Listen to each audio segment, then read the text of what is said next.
Okay, got everything going. I think everything's going.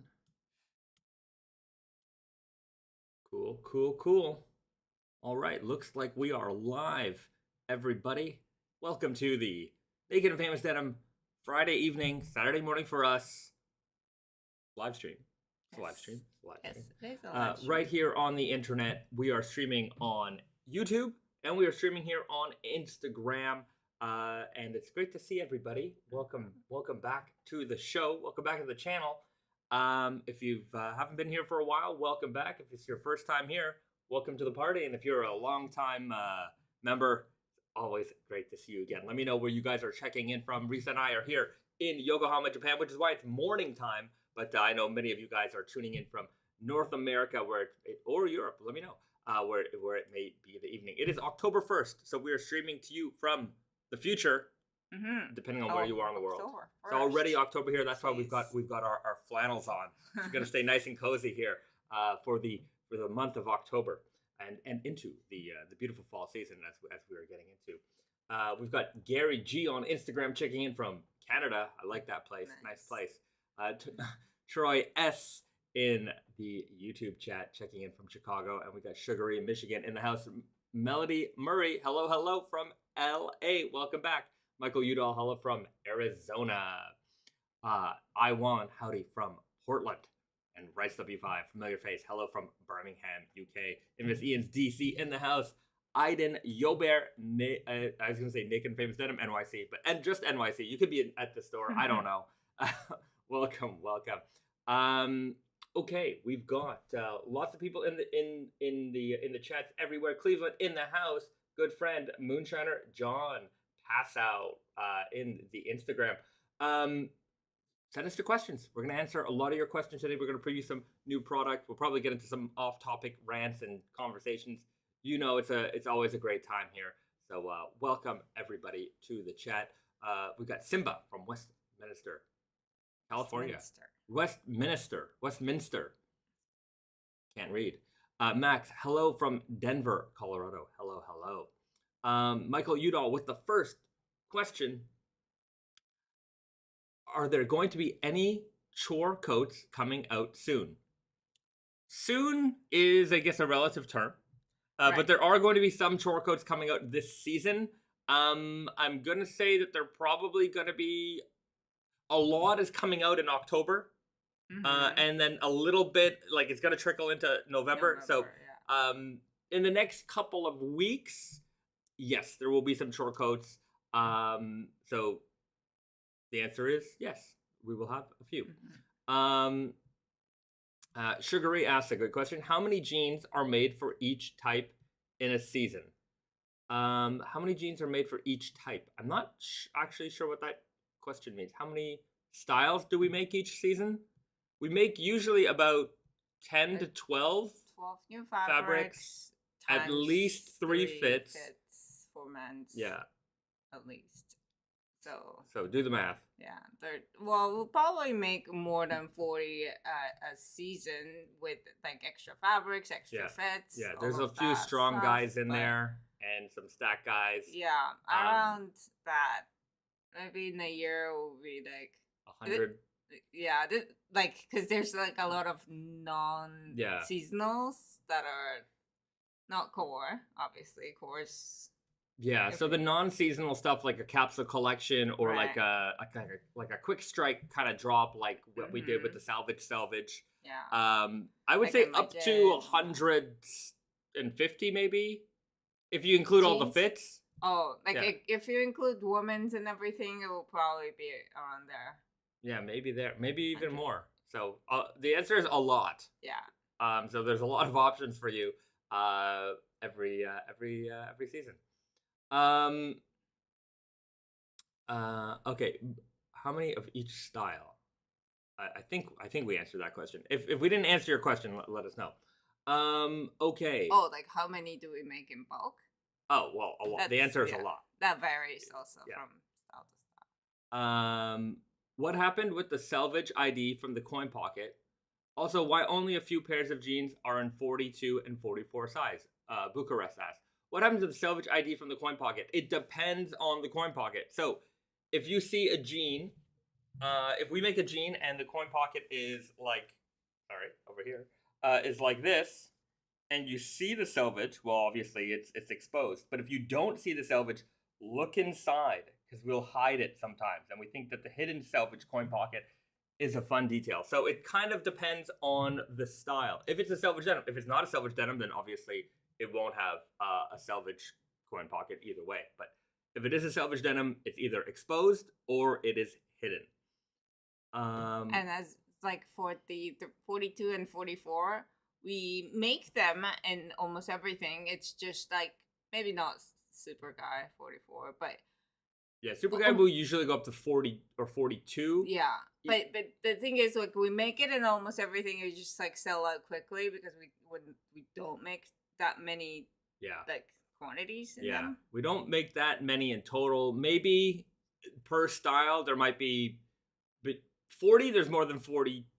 42 and 44 usually will make like 5 to 10 units just in total per fit. And then they sell out fast. So if you're looking for a 42 or a 44, you really have to be there around release day. Sometimes the 44s, it depends on the style. We may or may not make that size. But yeah, if you're looking for the larger sizes, same thing goes with the smaller sizes, like the 27s. And more increasingly, the 28s, like I'm making less of those. The 27s, we don't even we barely make it anymore. A lot of things. So if you're in that size range, it kind of, there's less and less. Unfortunately, I just think that, in the past, we used to make more of those, and they kind of hung around for a long time. So it's just kind of it becomes, I'll tell you why it becomes an issue for us. Is that in our warehouse, if there's even just one piece left, it takes up an entire bay, right? And that bay could be holding, 50 pairs of jeans. And so if I have one bay that is reserved for like, one or two sizes that are kind of slower selling sizes, it just becomes like an issue of space in the warehouse. So, I basically just have to make enough in the sizes that aren't as popular, so that we essentially sell out of them pretty quickly. So try to be on the website on release day if you're looking for the bigger sizes. I know, like, because whenever we do a release, we're on the back end of the website, just watching the traffic, making sure everything's going okay, and like those bigger sizes usually go fast. So if you can't, like remember we have Tate Yoko and we have Naked Famous Denim NYC. Tate Yoko is a more popular online store, whereas Naked and Famous Denim NYC is a little bit more popular with the physical traffic. So sometimes you might find some of these sizes available on NYC when they've actually been sold out on Tate Yoko for a while. So just keep that in mind if you're looking for something kind of hard to find. Let's check out the Instagram. A lot of hellos. Thank you everybody for joining us here. If you're joining us on Instagram, know that the live stream here is not going to last the entire time. So head over to our YouTube channel so that you can join the live stream there, because it's a lot better quality as well. All right. Far Bodum says Salam Bezad. Salam alaikum. This is a good question. Okay. Will you be making the shirt from the offshoot pocket flasher? That Western shirt. Yeah. Maybe that's a good idea. Yeah, I like that. One thing that has stopped us in the past from making Western shirts, snap buttons. We don't have the machine for the snap buttons. So that's kind of our situation right there. If we can sort that out, then maybe we'll make some Western shirts. But speaking of shirts, we did just release a few shirts from the fall collection today. Yeah, finally. So I know this one just came out. This is the ladies' shirt called the country shirt. This one just came out as well. There's another ladies' country shirt coming out soon, kind of a green flannel.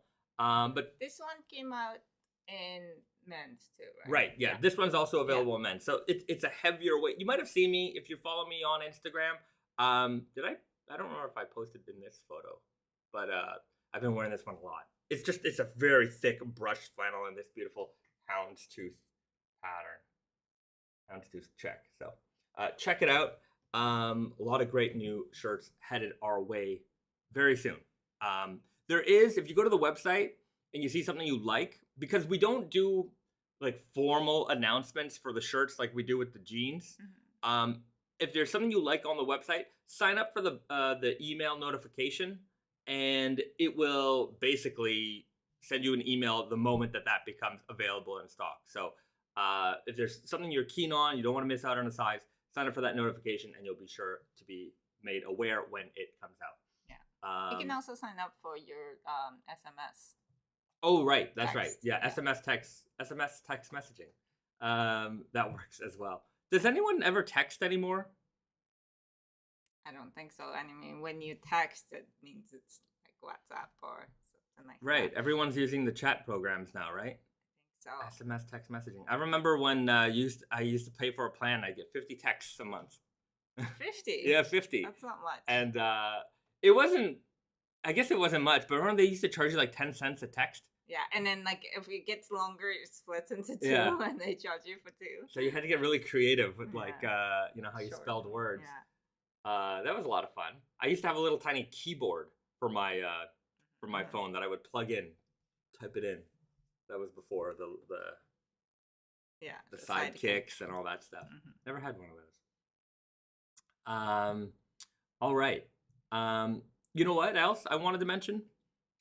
This past week, we did an event at Denim. Right. Brandon was there for a talk in Toronto. So for those people who came out, thank you so much for joining us there. It was a great event. I wish I could have been there. The good people at Dutil obviously hosted it for us. I think, it would be nice if we could do more of these types of events. We certainly do a lot of meet and greets here and there, but just kind of an evening where we can talk about the brand, talk with Brandon, talk about the history of the brand, where we see things going in the future, answer your questions, like basically doing a live stream in person. So if you like that kind of idea, I think you guys would like that kind of idea. Anyways, we should be doing more of those, I think. So certainly. Last time we tried it in New York. Oh yeah. You got sick. I got sick in New York when we had tried. to cancel. That was really sad. I was so much looking forward to doing that event in New York, and yeah, man, sorry about that. I got a little bit. I got under the weather. I got underweathered on that one. So hopefully we'll be able to do that again soon. And as kind of the world opens up a little bit, well, Canada's basically open now, from what I hear. You can go, and anyone can go. You don't have to use the app or anything to check in. Don't quote me on that because I don't actually know all the rules. But Japan is opening up a little bit, a little bit more, starting October 11th. Yeah. So no more visa requirements. Yeah. You can just come in as a tourist. Yeah. And you still have to do your testing and stuff in advance. Yeah. And there's like an app, but it's not as Yeah, no quarantine, no vaccine requirements. Yeah. You just have to get the you got to get a COVID test 72 hours test before you get on the flight. Yeah. So anyways, if you want to come to Japan, literally October 11th will be, there hasn't been tourism in this country in like 2 years and a bit, 2.5 years. Well, they kind of allowed a little bit of tourism, but not to the same degree. Couple months, but like they're letting 10,000 people a day, and whereas which I don't even think is at maximum, just because of how difficult it is still to get in and how restrictive the tourism is. I don't know how that works. Yeah, I guess flights are limited, but they are going to be opening up, and then it'll be a floodgate of tourists back in this country again, which is, it's kind of it's been nice not having the city. It's still a busy city here. Yeah. But I feel like we should go to Disneyland. Or something. We have to go to Disneyland just again. Last minute, because it is when it'll never be like this again. hopefully. So it's kind of a rare occasion to enjoy the tourist-free country as it is, and then it'll. To be fair, we want the tourists here. I want to see my friends and family and everybody come. I want to see you guys come and enjoy this place. Yeah, so for sure. But it's just like it's a weird thing that you had this like ability to go to places on the weekdays and like not have a lot of people lined up to do anything. Yeah. So please come and enjoy Japan when you get the chance. We hope to see you here. BD writes about the Dutil event. It was a great night at Dutil. I was super energized after. Well, I appreciate you coming out. I saw your photos. They were fantastic. Yeah. And it's been a while. So I would like to do some of these events myself. But maybe we can get Brandon to go out and visit some stores and do these events and have great evenings with you guys. So if you want to learn more, I mean, to be fair, I mean we do these weekly, but I think the in-person thing is definitely much more of an event. Yeah, for sure. An in-person thing is probably a different crowd. Not everybody's a live stream watcher. Right, that's true. Not every live stream watcher can go to a place, obviously. So. And I think getting together in person, if we can get a bunch of like raw denim people together and just showing our fades off and like camaraderie, it's always a great time. This is kind of like we read their comments and we talk about it, but it's kind of like a one-way. Yeah, it is a little more one-way. There's not a lot of back and forth, a little bit, but there's time lag. It is. So. Okay. Let's see what else we have here in the chat. Red Frost asks, this is the weekly question that we are always asked. Any updates on the 40 ounce? No updates on the 40 ounce. It is the same update as every week. We are busy with regular collection production and kind of special projects like the 40 ounce denim are just they're on the back burner until we can find some time. It is difficult being in our situation because we when everyone was when the hot topic was shipping slowdowns and supply chain shortages, everyone was aware of that, but those things haven't gone away. Getting things on boats, it's taking longer than ever to get things shipped over to us. There's still delays in production. There's still delays in every direction, getting raw materials to Japan, getting the fabric out. So this is still affecting us, and our factory is running at full capacity to catch up with all the demand that we have. There's a lot of core styles that have been sold out for forever, and those are starting to trickle, back out. I know that we just got a shipment of the stretch Selvedge, which has been sold out for several months now. That's going to be made available, and I know it's going to start shipping next week. So a lot of core stuff is starting to come back in, and our focus is just on getting our warehouse back up to like our replenishment, our inventory level that we're used to being at, making sure that all the collection items are out in time for the season. So we're still playing a lot of catch up, and it's hard to pull off, people from our production line to do a special project that is, we can make probably one or maybe two jeans a day of the 40 ounce. Like it is a labor intensive jean to make. And it's like, okay, we can make two jeans, or we can have those people in the production line where we're making hundreds of jeans. Yeah. So, and it's not like anybody can make it. Yeah. It's a very, like, you need training to do this. Yeah. So it's very difficult to pull people off to do that. So, but it's not like we forgot. We've been trying to get people to work on it or have time, find time to do it. Right. It's possible. Yeah, believe me, I want to have those out as much as you guys want to have them in your hands. BD got to see them in person at Jutil, so he knows how serious that denim is. He writes there, 40 ounce are no joke, folks. So, that the banner jacket, remember that? Oh, yes. Yeah. So these are still things that I want to do. It's just a matter of timing. So small little special projects here and there are kind of just be patient and be more patient with us. I know that you guys have been waiting a long time for it, but if you guys want to come and work in our factory, we'll hire you. If you want to learn how to sew, you want to learn how to make jeans, we will hire you, and then we can make those 40-ounce jeans come out faster. You might need to learn a little bit of French, just a bit, and petit peu. So hey, yeah, that's a call out. If you want to learn how to make jeans, you want to work in a factory environment, come on down. We are hiring. Speaking of hiring, we're also hiring for Naked Famous Denim NYC. So if you're in the New York area or can be in the New York area and are eligible to work in America, we want to hear from you. You can send us a resume in nyc@nakedandfamousdenim.com, info@nakedandfamousdenim.com, or drop by the New York City store with your resume in hand, and we'll give you an interview.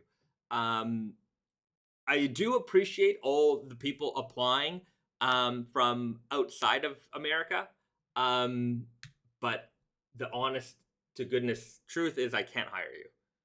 So I get a lot of people from all over the world. Oh, I want to come. I want to work. I'm like, yeah, but if you can't work in America, I can't hire you. So it's I get the same thing for like whenever we are like hiring for Tate and Yoko, we get a lot of applications, maybe from Americans or from Europe or wherever, and they're like, "Oh, I want to come and work for you." I'm like, "I know, I appreciate it, but like, hey man, it's not. I don't make the laws.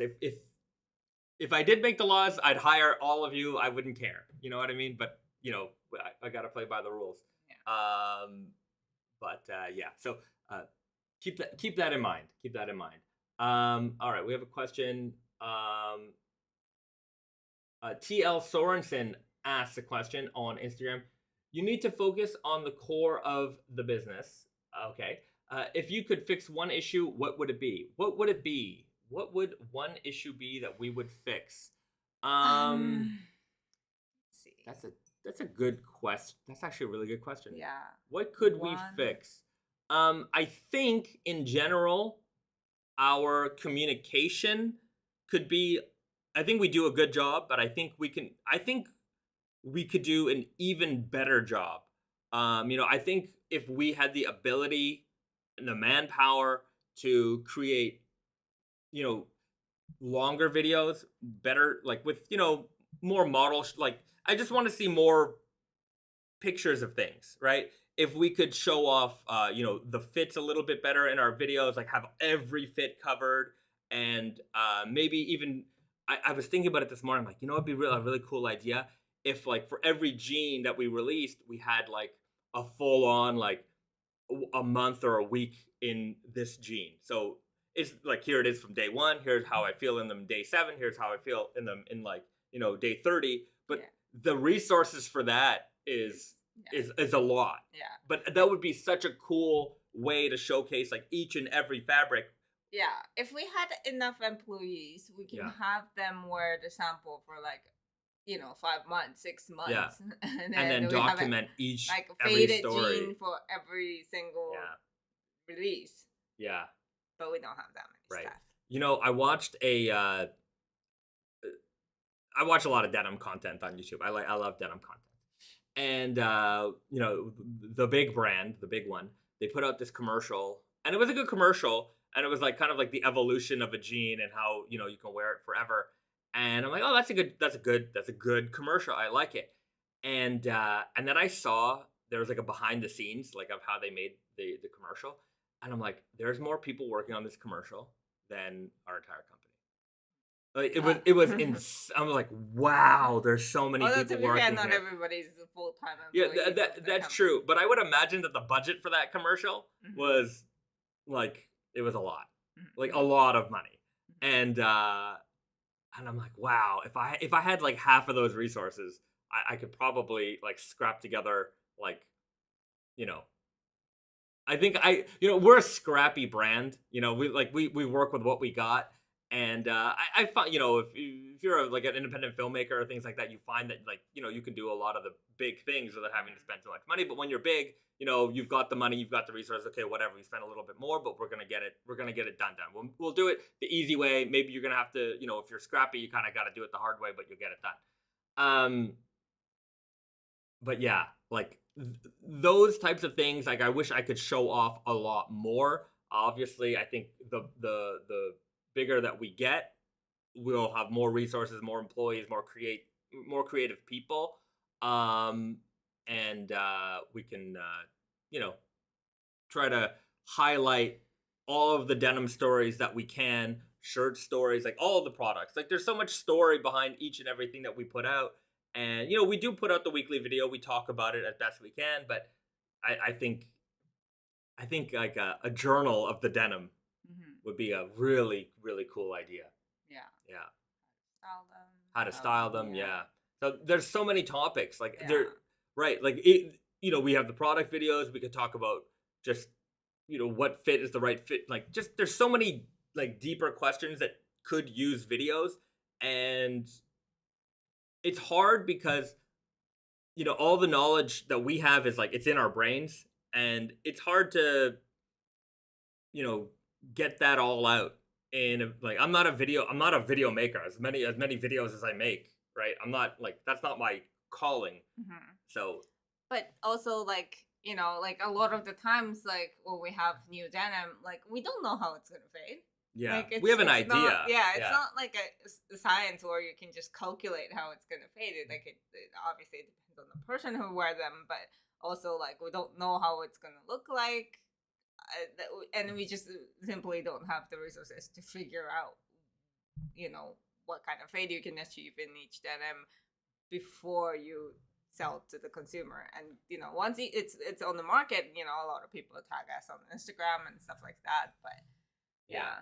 I think like TL Sorensen, he's responding here. He says it seems like the community could really help fill that in. How can we, the community, better collab? Share your knowledge and message. Good question. You're a good question asker. I actually had an idea this week.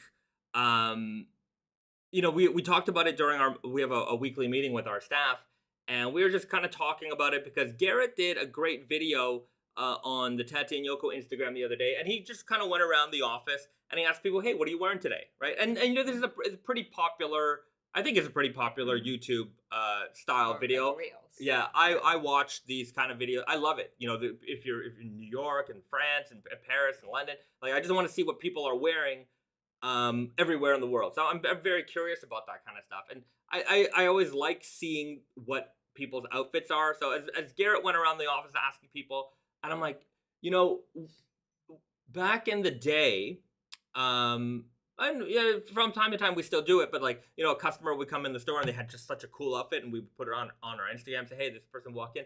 I think it'd be kind of cool if we showcased more of your stories. Like we showcased, you know, if you come into the store, we get a little, you know, tell us about your outfit, or maybe you could submit videos and then we could put like a compilation together, and we can say, hey, here's what the community's wearing, and we can show off all the different ways people are wearing raw denim. Whether it's, you know, like dad style, or if you're wearing it more heritage, or you're wearing it more like streetwear, sneaker style, whatever it is, we would be able to showcase that. So if I could kind of figure out a way that you could submit videos to us, I could, you know, clip them together, even share our opinions, like, oh, here's what's really cool, like, you know, that kind of thing. So do a voiceover. Yeah, maybe we could do something like that. Show off your fades too, right? So it could be a big old mix, and then that way we've got a lot of community participation. We can show off all the different ways people are wearing their jeans.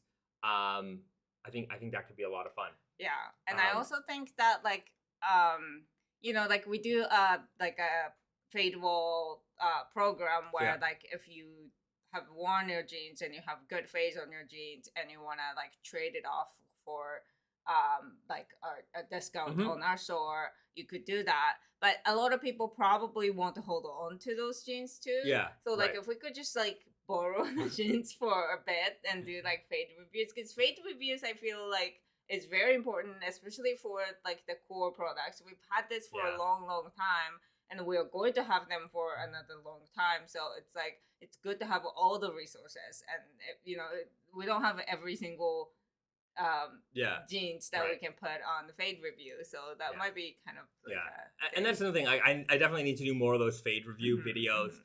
I mean, I want them. If my life was just making videos, I would put out way more videos. But it does like even those videos that we put out, like it takes like a whole day for me to put that all together. Like it's a lot of work, and I still have all my other work responsibilities that I got to do. So our days are very long here. But yeah, I wish I had more hours in a day and stuff like that. James Dan in the house on Instagram. Welcome. I see Wizard of 32. Garrett, thanks for joining us. And TL Sorensen writes back, excellent. It would show the real world fits as well. That's right. I think that's very important. Showing because on Instagram, you sometimes you see some cool. Sometimes I see some pretty cool fits, and I see a guy wearing like 3 jackets at the same time. I'm like, you're not wearing 3 jackets. Like it looks cool. You got the denim jacket, you got another jacket on top. You got it's layering looks beautiful. And from when I would do like merchandising for Diesel, it was like you had to layer. Like if you ever go into like any, because you can't just like sell one item. You cannot just have a T-shirt on the mannequin. Like the mannequin, and if New York or Tate Yoko are listening to you, if there's only one thing on the mannequin, layer it up. You need to put the T-shirt on, put the shirt on, and then put the jacket on, and then throw on a scarf, put on a hat.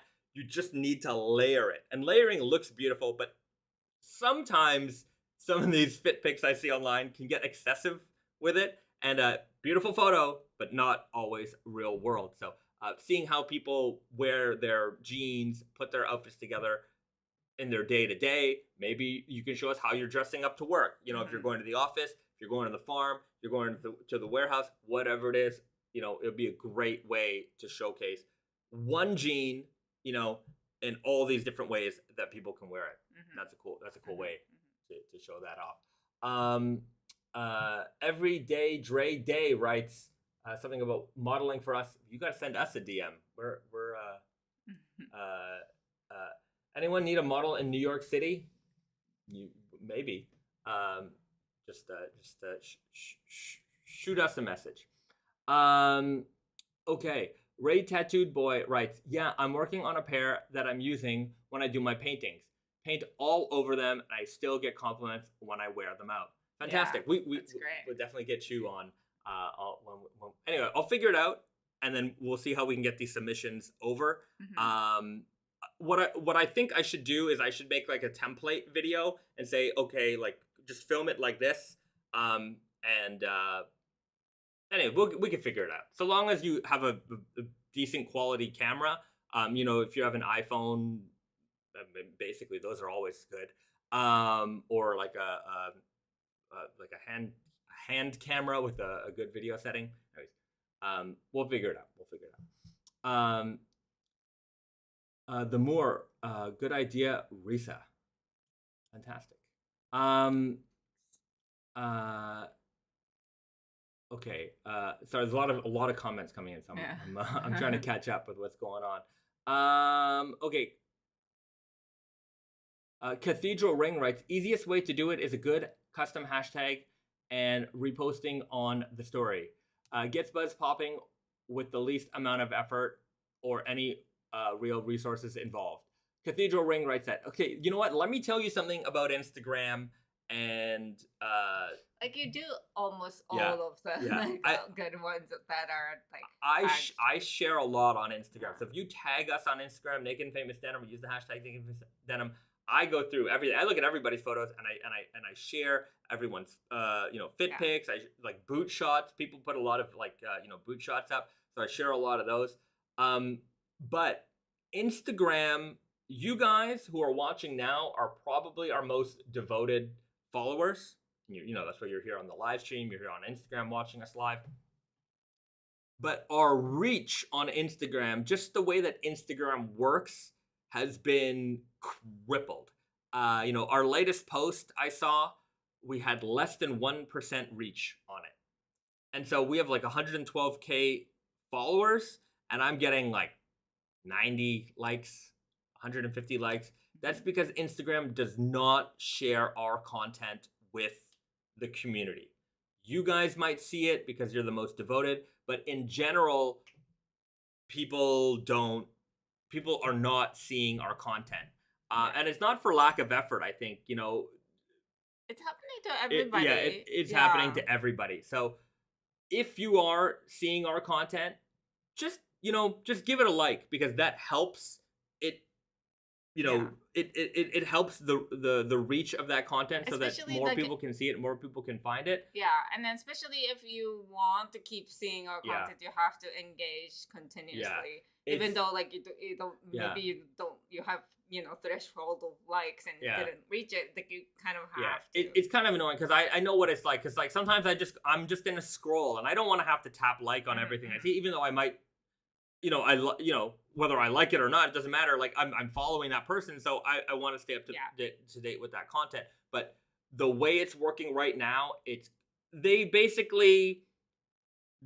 was standing on a rug, and then they pulled the rug out from underneath me, and now I'm lying face first in the dirt, where I just feel like we've spent so long cultivating this community, and people follow us because they want to see our content, and then they basically take that away from you and they replace it with, oh, you want your content to be seen by your audience? Pay. And so right now, even if I were to spend $500 or $600 per post, I would get less than a third of my reach.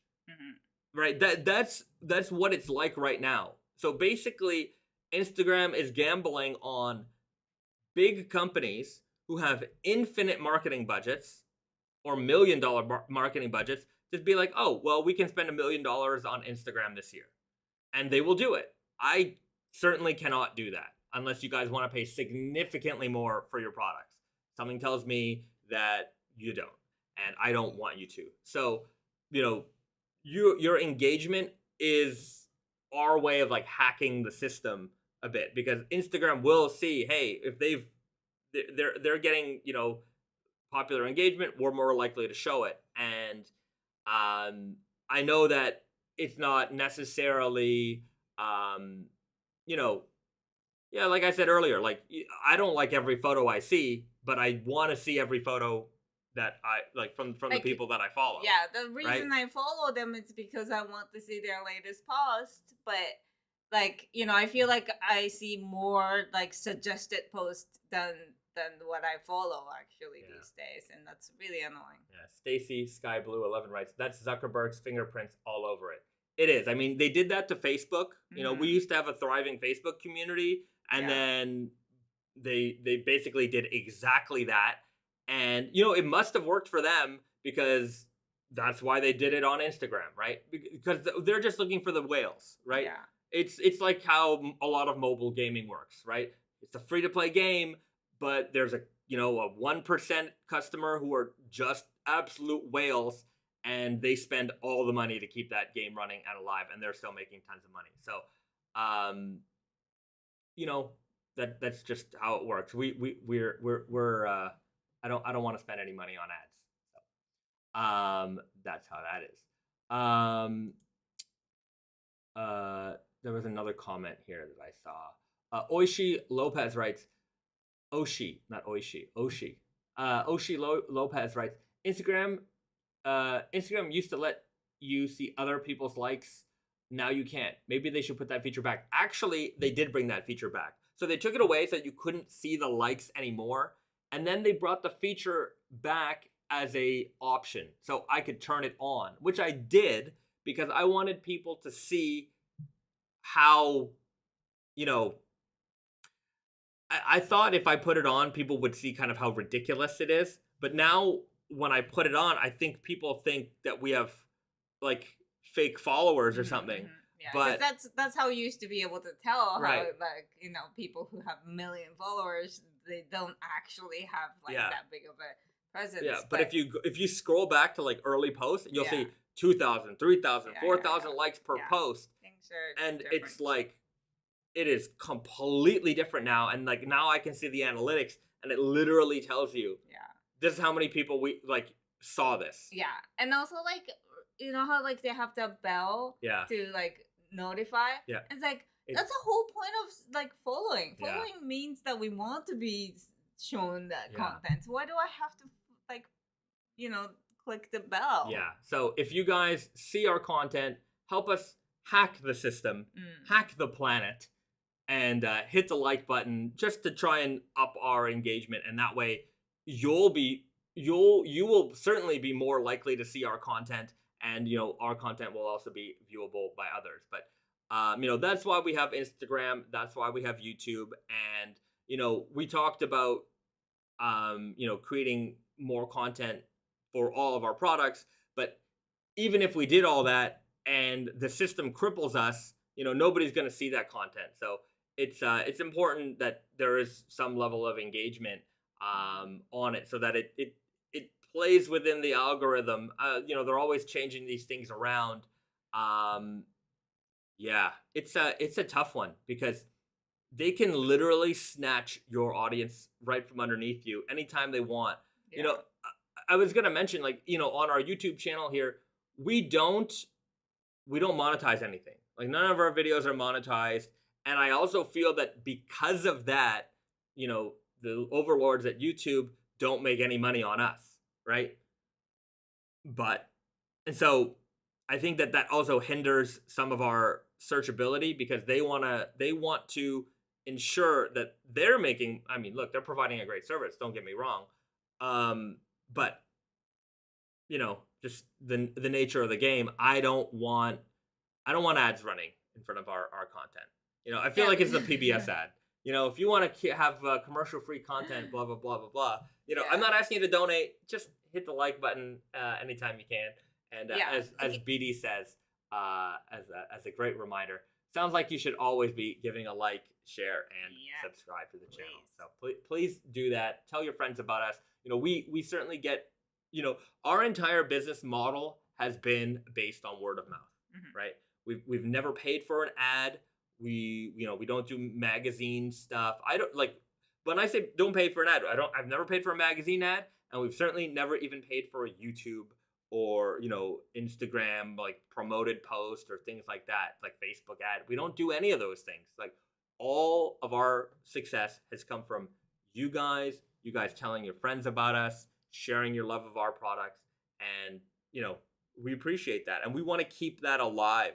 Because I feel like that's the most natural way to grow, right? Spending tons and tons of money on an advertisement and then making you pay for that advertisement in the products, like, I don't know, it doesn't add any value to the garment itself. We put all of our effort making sure that we're buying the best possible fabrics, putting the products out at the best possible price, making a great quality product, something that you can enjoy, something you can tell your friends about.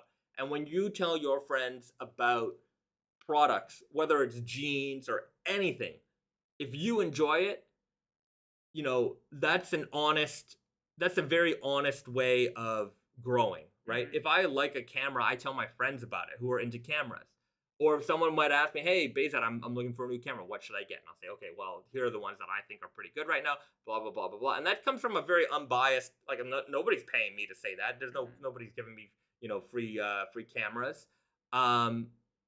So when that kind of thing happens, it's not like, you're reading it from an ad or anything like that. It's very, very true and very personal. And so anyways, I really focus hard on that type of growth, because I think it's honest growth.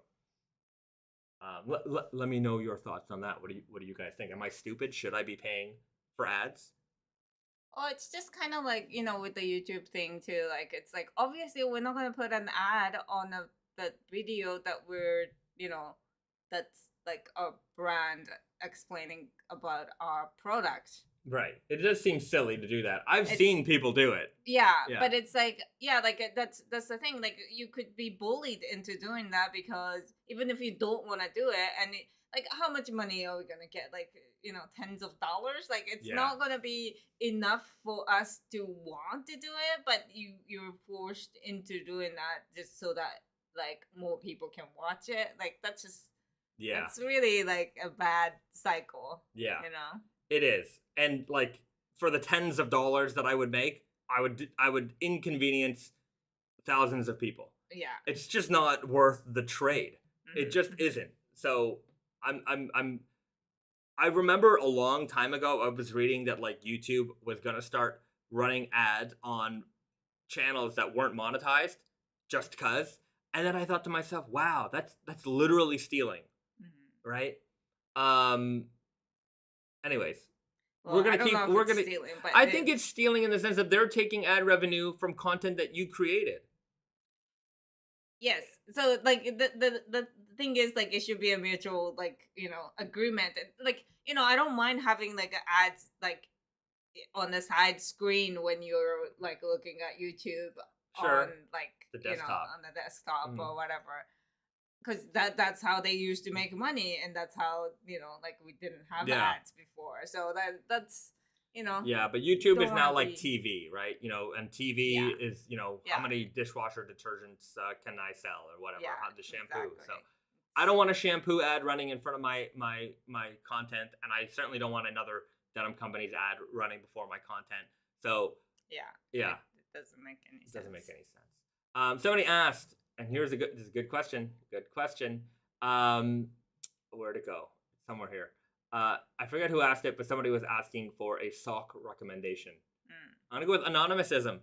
I wear a lot of anonymousism socks. Very, very big fan of anonymousism socks. Not just because, we buy them because I like them. So they are available at Tate Yoko. But I genuinely like them and I wear them a lot. And I was wearing them long before we were buying them for the store. So, big fan. They're a little pricey, but if you want a nice sock, maybe you've got a cool pair of shoes that you really want to, highlight in your outfit. Great sock. Yeah, and I like how they have like designs for a lot of different like, directions. You know, they have I love their tie-dye ones. They're really good, but they also have like a more sporty one with like a board stripes and stuff. The stripe ones are so old school sporty. Yeah, I really like that. So Joshua Torres, Tabio, another great sock brand. They have stores here in Japan. Yeah, Tabio's a little bit more like, I find they're dressier. Well, at least the ones that I see here. But they're more like, they're kind of like mall brands here. Okay. It's like they do actually have like cool designs, and like I think they're trying to like be a little bit more upscale, but like they used to be like all mall brands, so like they do have like younger targets, I think. Right. I've never tried their socks before. I've definitely seen their stores before. I've never tried them on. Yeah, they do have some good stuff actually. But Joshua Torres says he's a fan, so great. Maybe you want to check him out. Yeah. Coca-Cola update and Risa's unique custom options. Coca-Cola update one. Mesa? So you decided what you want the embroidery to be for the Coca-Cola jacket. Yeah. So that was one of the things that Bezada called out on Instagram. He was asking, what should I embroider on this jacket? Yeah. So the other day on my personal Instagram, I put up a fit pic. I was wearing the new work shirt made with the vintage reproduction of the Coca-Cola uniform material. And I want to put a name on here. So because I just, it would feel more uniformy that way. So I was like, old school uniform. Yeah, should I put my name? Should I put, Brad Pitt or something on there? Like, should I put a celebrity name? I don't know. And one of my buddies, Pete Williams, suggested that I put my cat Snowy's name on here. And I thought it was a great idea. So I'm going to do it. I'm also going to try, hold on. Let's do a triple layering. Oh. Okay. A lot of layers. Gonna get hot. I might be a little tight in here too. Yeah. This shirt, also, when this comes out, if you want it to be a little like in your regular size, like I normally wear medium, and this is a medium in this. I could like layer a t-shirt or something like that underneath it. Maybe a light sweater. But if you want to wear more than that, go up a size. Like if you want to put a hoodie or something else underneath this, I would recommend going up one. Yeah, because this fabric doesn't give. Yeah, this fit is more for like overshirt, like you wear over a t-shirt. But then like this fabric is more of a jacket, so like you're probably gonna wear it like a jacket, and in order to do that, you need a little bit more room. Yeah. I think.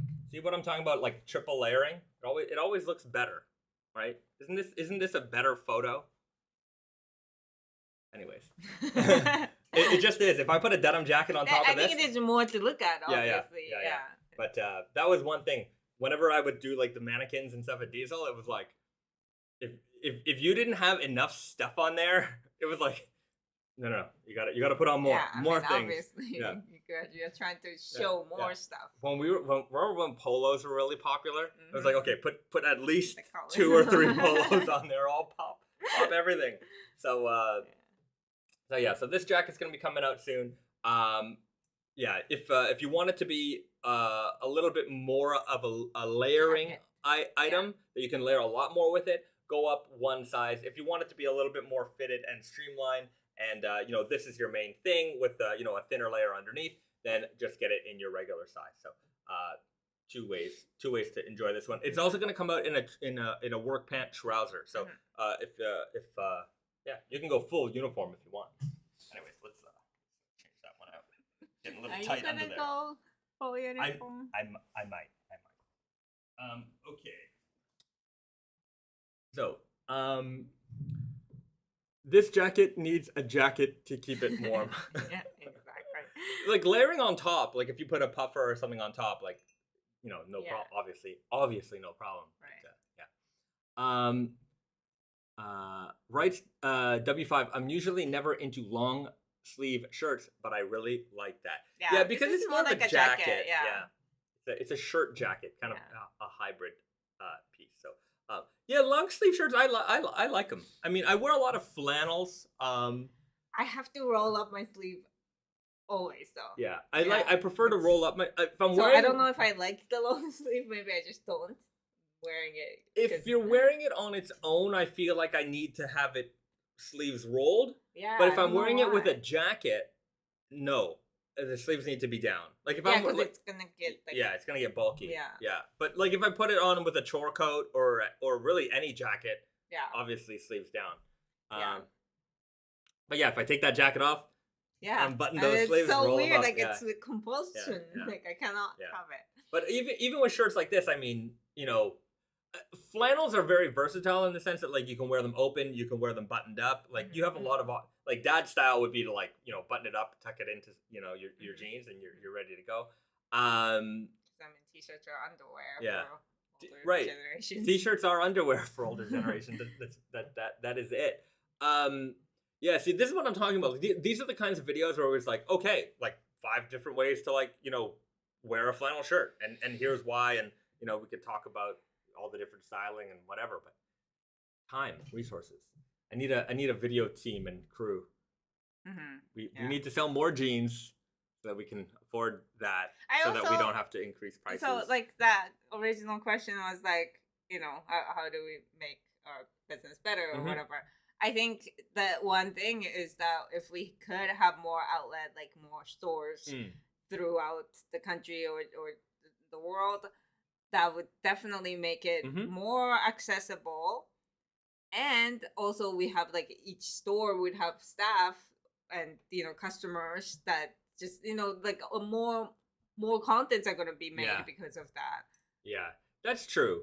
More like obviously more retail points so that you guys can find our products in person. I like shopping online. I probably do a majority of my shopping online, but I still like going to the stores. I like seeing stuff in person when I can. But like it's kind of a snake eating its own tail in the sense that like there's less and less retail. Retail is difficult these days, physical retail.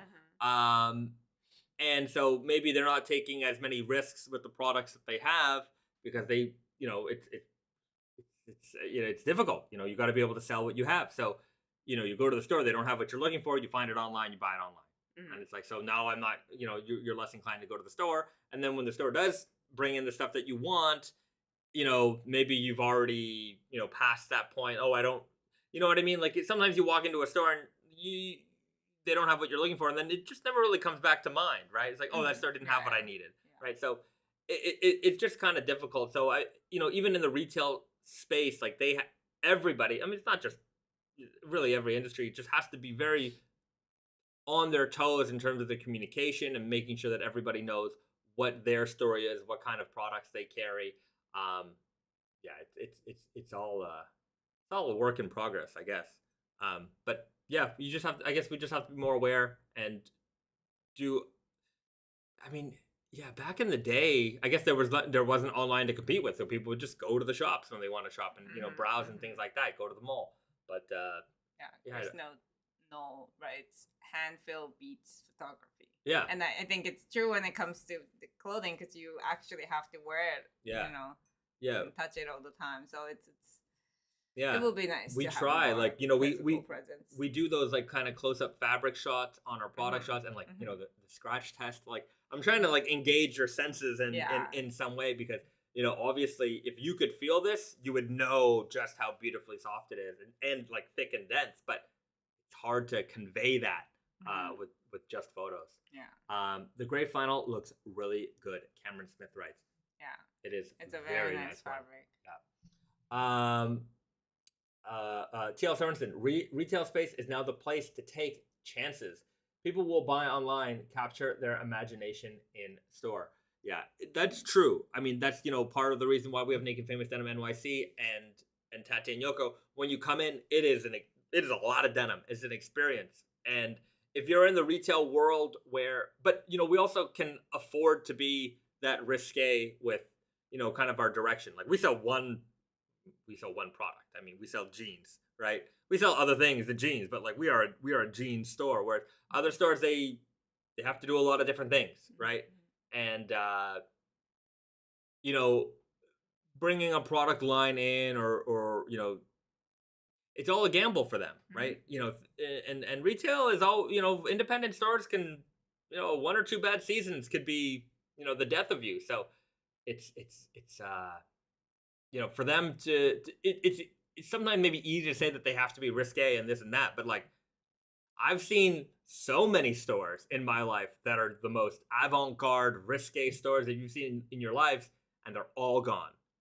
Like in the world today, there doesn't exist Colette, right? Yeah, Colette was the North Star of the world in terms of fashion retail. That is gone. Barneys is gone. Like how many stores? Toto Kalo, remember that one? Gone. There were so many of these stores that really that was the coolest shop because they had all the coolest, best, newest, weirdest, rarest stuff.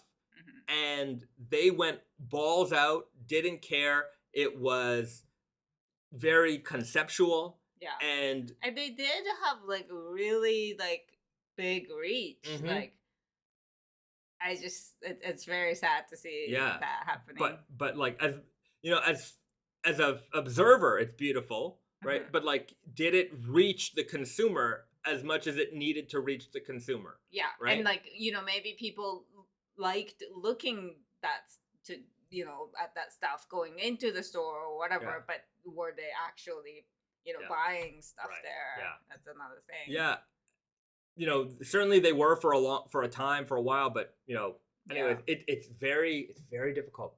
It's hard to know what is going to work, what isn't going to work. But yeah, I mean, it's just going to get more boring if like those stores, cease to exist over time. Right. And if everybody just plays it safe, and if you play it safe, which is fine. That's where the money is, but you still have to have those like aspirations and you have to have this like for the guy who has the basic stuff, where are they gonna go next? Right, exactly, like a step that is eventually you can take, or just things that are inspirational. Yeah. Chris Knoll, trends change too quickly for retail to plan and react. Maybe. I mean, we're in our world, we're very like we've got a look, jeans and button-down shirts, and flannels. I feel like menswear wise, like it's not that quick. Like it's very like, I mean, obviously there are trends that just comes and goes like really quickly, but once something settles, like it's pretty like good for a long time. I feel like women's fashion tends to women's fashion is all all over the map. Yeah, but I think that there are different ways to look at this because there is a trendy side to men's fashion for sure. Especially in kind of the, I would say it's weird to use the word streetwear because streetwear and luxury wear have kind of just melted into one. Mm-hmm. And whereas it's like the streetwear look is now being sold at luxury prices. Anyways, that's a whole nother thing. And that part I feel of the menswear world is very quick to turn, right? There are trends there that come and go, and then oftentimes they come and then they might go, but there becomes a group of people that kind of stick to that style. Mm-hmm. And then it's just a new branch of the tree, but that machine seems to keep rolling. Whereas I think in I would say the core denim, like there's a raw denim look, don't get me wrong, but I think what we do with Naked and Famous, because our products, especially our jeans, but I mean our shirts are timeless, but it depends on your style. Like if you're into t-shirts and hoodies, then maybe you're not wearing so many button-up shirts. Maybe when you're older you might, but it also it goes with age. But a clean pair of dark indigo jeans can be worn 100 different ways, and that kind of leads back to the earlier topic that we were talking about showcasing all the different real ways that people wear their jeans. So we get these video submissions of like people explaining their outfits. I think that'd be kind of cool. But yeah, I think what we do is in a way very timeless. It works no matter what, and so we're not chasing trends in that respect, but it can certainly help if trends blow our way, right? Then we pick up more steam and 100%. things like I mean, that. there was like I think Naked and Famous got to where it is because of that trend that was happening. Right. It happened right at our start. Yeah.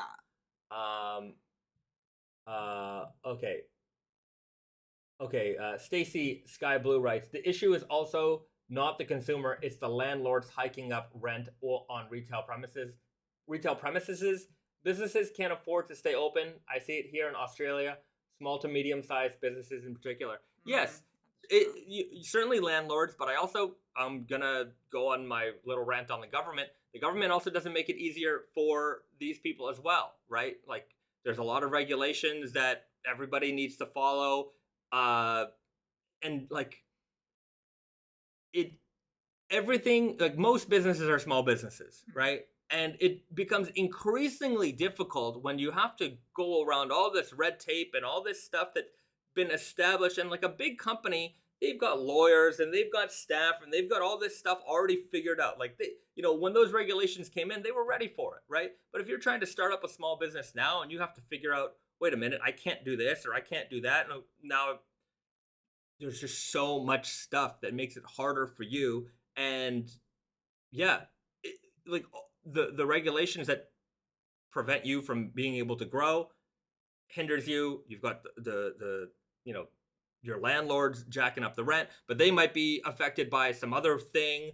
Their property taxes or whatever have gone up. So all that stuff gets pushed onto the business, and then that gets pushed onto the consumer, and it's just this big old chain that ultimately, I feel it hurts the consumer, it hurts small businesses, and it puts more power into these larger companies that don't need any more help, than that they're already very, very successful. Like I'm not saying that we have to let people, you don't have to handcuff somebody in order to, you don't have to handcuff the big businesses in order to let the small businesses prosper, but you need to allow the small businesses to prosper in the same way that those big companies were able to prosper when they were small, right? They didn't have to deal with all the same stuff that small businesses need to deal with today. and it makes it harder for them to grow in that respect. And I mean, that's a whole nother topic, probably not for this channel, but yeah, what do we know? Yeah, what do I'm not an economist.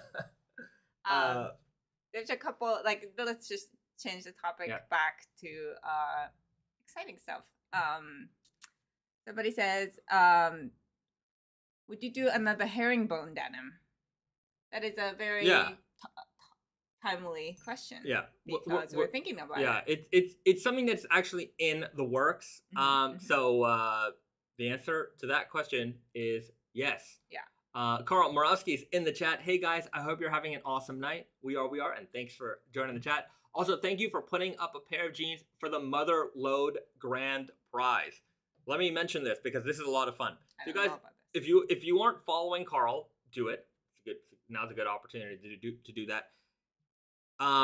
He put up a video not too long ago about a contest that he's running on his channel, and it's kind of similar to Ready Player One, in the sense that there's a riddle within his videos, within his content, and what he's doing is he's gathering up all kinds of prizes from all the people that he works with, and Carl works with all kinds of people, and he's going to be giving away the Motherlode of prizes: boots, jackets, jeans, everything, leather goods, all tons of stuff. But you gotta put together all the clues, and then you've got to answer. You got to basically solve the riddle. And I don't even know what the riddle is, but there are clues in his videos that will. Like, how long would it be? It will until someone answers it. So the longer this goes, the bigger the prize pool gets. And I thought it was such a good idea. Yeah. I was watching that video, and I'm like, wow, that's awesome. That is so fun. And I'm like, I messaged Carl right away. I'm like, yo, Carl, we gotta be part of the Motherlode. We got. That's fun. Yeah, it's like there were like back in the days there were like books like that where like it's a mystery and you have to like solve it, and then if you like there's like a couple people in the world who solved like these. Oh really? Like crazy, and it's like that's back in the days when there was like no Google. Yeah. And today, like, they have a problem solving this riddle. Interesting. I've seen things where like there's these buried treasure things that like apparently the treasure is still out there. Those are so exciting. Yeah. So, anyways, Carl can do a better job explaining the Motherlode Grand Prize and contest to you guys. He's got a video on it, and anyways. If you're not following Carl already, he does a lot of great content for the men's sphere world, like when it comes to rugged fashion and apparel. So shout outs to Carl. Okay. Austin, Carl's got everyone hunting for everything. It's fun. I think it's just so fun. It's exciting. It's a very, very fun idea. Okay, Free Man Talk again writes, any leather jeans coming up? Leather jeans. Here's two options that we have. They are not leather, but we have two options for you. We have the black wax coated denim. So it kind of looks like leather. It kind of looks like leather. I think a lot of people gravitate towards it because it has that leathery look.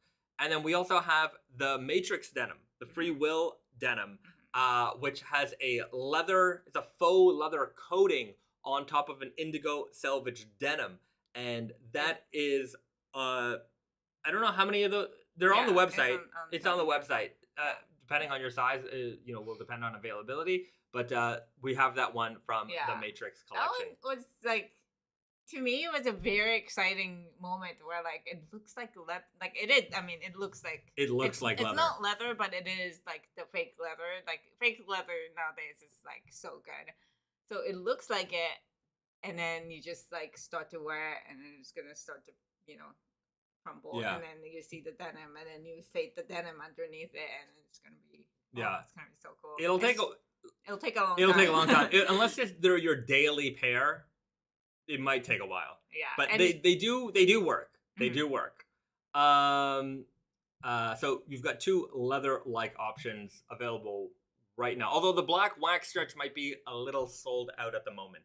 I think we're hoping to get a restock of that by the end of the month. So yeah, there you go. Okay. All right. You know what I'm gonna do? It's been over an hour on Instagram. Guys, if you're watching now on the Instagram stream, head over to the YouTube channel and we will continue the conversation there. And the next question, okay, so I'm going to say bye-bye to Instagram. Thanks for joining in. CL Sorensen, before we go, what's in the D cup? Coffee. Coffee is in the cup. Coffee cup. All right, everybody. See you later, YouTube. See you later, Instagram family out here. Join us on Instagram right now to continue the rest of the live stream. We'll see you guys real soon. All right, so we're going to end the video there. Back to YouTube, and let's let those guys take a minute to join the chat. And if you're joining in from Instagram, let me know. I just want to see how many people are coming on board from there. Big Chungus writes, and I love the name, Big Chungus. Do you guys release your fall/winter jeans collection all at once or one at a time? I'm waiting for the Elephant Grandrel jeans. We release it. It's about one at a time, sometimes more than one at a time. But we kind of release it in batches as we receive goods, because we don't receive the entire collection in our warehouse all at the same time. Production is constantly happening. Every single week we get new shipments in. So we release things kind of progressively. And the Elephant Grandrel first batch, there will be 2 batches of the Elephant 11 Grandrel. The first batch just hit our warehouse this week. So we're preparing those to ship to our retail customers, our retail partners. And within the next 2 to 3 weeks, we will have them available on Tate Yoko and Naked Famous Denim NYC. So watch out for our content. And the best way to watch out for our content is to follow us on Instagram.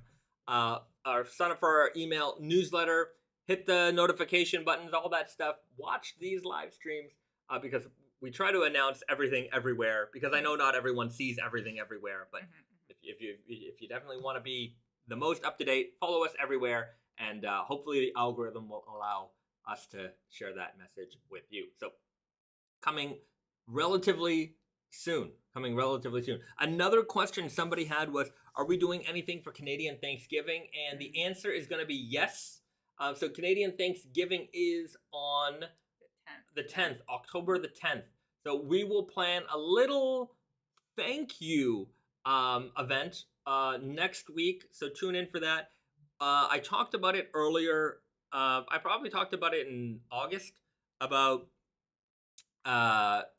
doing like a buy X, get Y back as a gift card type of thing. So we're going to do something like that, whereas you can we'll have some sale items. But even for regular price items, basically anything you buy at the store, spend a certain amount, and then we're going to send you back a gift card amount. So I'll have all that detail up soon. And that way, if you need to do some Christmas shopping or, whatever holiday shopping later on in the season, you've got that gift card that you can use. You can use it towards anything. So there will be no limitations on what you have to buy. Like, it's not just regular priced items. It could be sale items. It's new items. It's core items. It could be anything. And so if you need a new pair of jeans, a shirt, you could, the more you spend, the more gift card money you'll get back. And you'll have a gift card for a later date. Doesn't expire. So if you want to use it on the spring collection or fall collection down the road, whatever, you've got some little extra money in your pocket to spend on stuff you want. Sorry, I would have to step out. Yeah, Risa's got an appointment. So I'll see you guys next week. There you go. All right. Thanks. Enjoy. Okay. So I'll continue from here, guys. Okay. A couple of questions here. BD got to scratch like Baze had in the Hiba jeans. BD writes he got to scratch the Hiba scented Scratch-n-Sniff denim and smell them. He wrote very earthy. Yeah, the Hiba Scratch-n-Sniff denim just came out today. So that was today's release. It's the first time we've released a Scratch-n-Sniff denim in years. So if you've never experienced Scratch-n-Sniff denim before, definitely a fun one to check out. I think, we talked about it in the video that we released this week. I think it's going to be a really good. I think that'll make a great Christmas present for somebody. So anyways, if you're thinking about getting a pair of jeans for somebody, that special somebody for the holiday season, give that one a thought. I think above and beyond like a basic dark indigo, you've got that extra beautiful smell on top of it. So yeah, that was today's release. Brett Setterberg writes, True Guy status. Actually, I do have a little bit of a status update on the True Guy. The samples are going to be hitting our warehouse in the next couple of days. So I'm going to have the team back in Montreal send me, they're going to send me the samples, and then once I have them, I'll show them to you guys. I'm just going to, I think I have 3 slightly different fit samples, and then we're gonna go from there. So very soon we will have the fit confirmed, and then we should have some production ready for the end of the year. Fingers crossed. Then Miss Teddy writes, "Bye, Risa." Bye. Okay. Lee H writes, "Hey B, next Scratch and Sniff, please do a jacket." Keep that in mind. That's not a bad idea. Yeah, I'll keep that in mind for the next time. I don't know what we're gonna do next time. I wanted to do some kind of like more masculine kind of sense. The kind of stuff that you might find in like a men's cologne. But we'll see, like amber or like leather or smoke or something like that. I think that could be kind of cool. Daniel Baskov writes, "Will there be a summary video for all the items in the fall-winter collection like last year?" There actually already is. And this kind of goes down to like, I think some of our content just doesn't get pushed, the way that it used to. But that video has been up for over a month now, maybe 2 months now. Just go back a few videos on our channel and you'll see it. If you go to the fall winter 2022, we have like a collection of videos. You'll see it in there, and it's me, and Risa explaining the entire collection for you there. There are a couple of items that are not available in that video, and that's things like the Selvedge, and then we're gonna have a couple of other jeans coming out this season as well. They're kind of like quick strikes, just some smaller batch releases that we made. Some of it is fabric. Like we're redoing the red weft stretch Selvedge, for example, and that was because we actually found some rolls hanging out in the warehouse. And we thought, hey, let's put these to some use. And that was a very, very popular denim from early in the Naked Famous Denim days. Sometimes when we do production, a roll here, a roll there, they escape the production line. Maybe somebody in the warehouse couldn't find them, or they misplaced them. I don't know, whatever it is. Things in the warehouse happen all the time. And then, hey, we've got 100 meters, 200 meters, 50 meters of something that's really, really neat. We can put that in the production every, when we have the time, and make some small batch goods for you. So there are a few items that aren't in there that will come out during the fall season, and that also includes the JoJo stuff. Like the JoJo collection is not in that fall winter video. Once I have, right now we're in like the final. We're finalizing all the sample details. Once those samples are ready, we submit them to the JoJo team. They give us the approval, and then we can show off final product. So I've only shown off like details, like fabric details, other patch details, things like that. But I've not shown off a full physical jean yet, just because all the details put together. Technically, like they can approve all these little things, but then you have to put it all together, and then you have to get the approval for that. It's a whole thing, but it's coming together nicely. And Danielle Baskov writes, on that note, will there be a summary video for the JoJo collection at around December, January? Yeah, once I have all the samples and all the sample approval, I will do a video. I'll outline the entire collection all at once.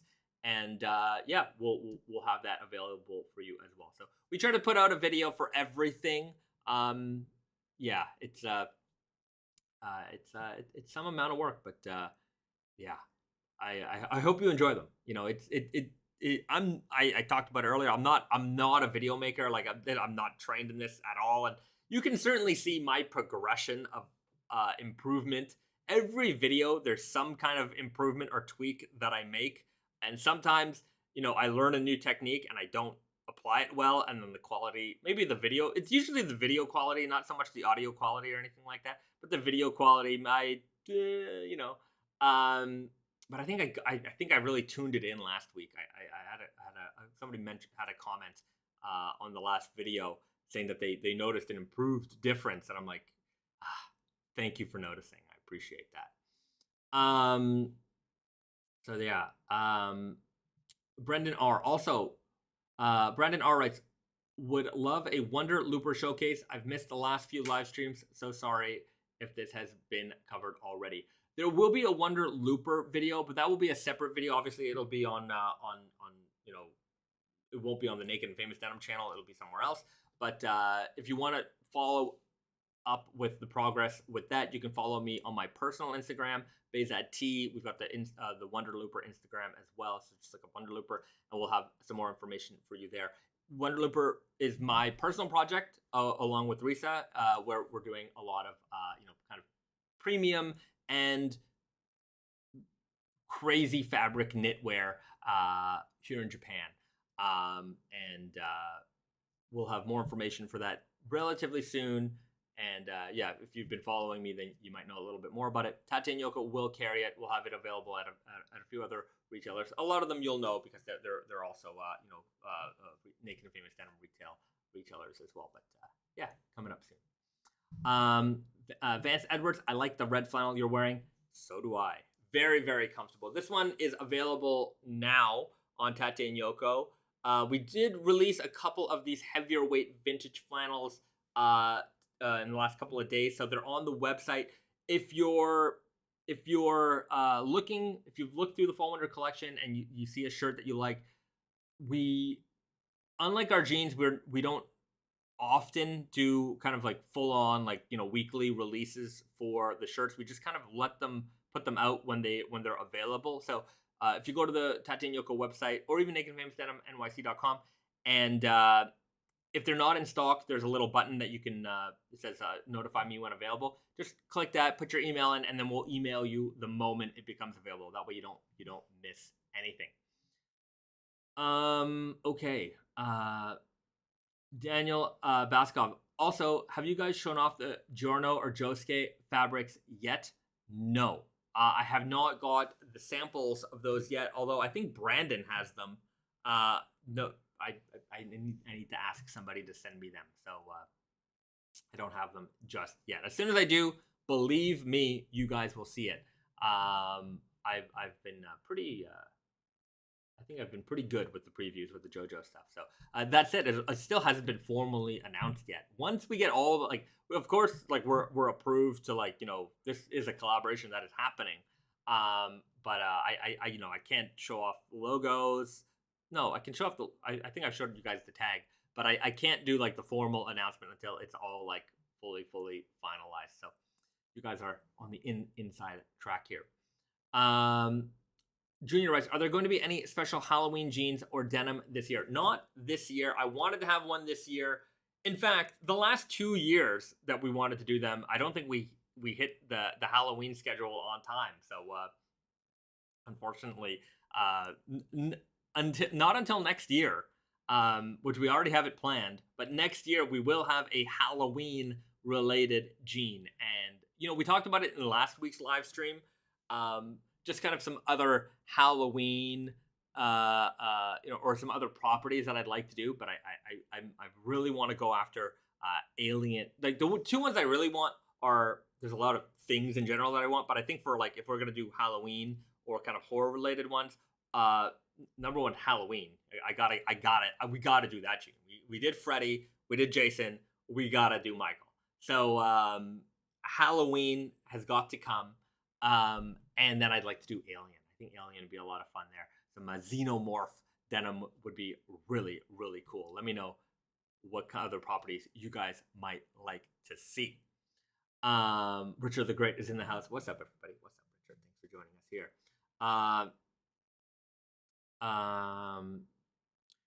Sacco Janison writes, Josh Amadid, sorry if I screwed that up, from Boston. Will there be a Selvedge in Strong Guy? I have huge thighs in proportion to my waist. We will not have it available in Strong Guy, but it will be available in the Easy Guy in a few weeks. So stick around. It will be available on the Easy Guy. The Easy Guy and the Strong Guy, from the thigh up, is the same fit. So it's got a nice, relaxed thigh.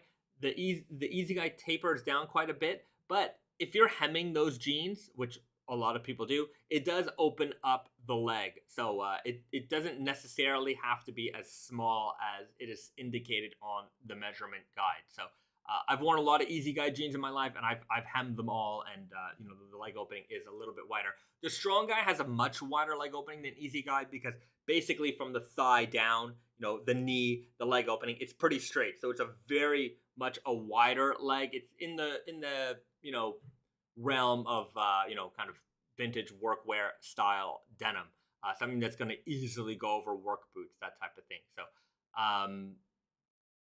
if you want the Strong Guy, we do have other options, but it will not be in the Selvedge. But if you want like a rinse wash jean like the Selvedge is, you can take a left hand twill or a natural indigo and just wash them, and you'll have that same kind of washed denim feel. Bright W5, the tragic pumpkin patch. That is very, very funny. That's a good one. Tragic pumpkin patch. Any news on the NYC restock?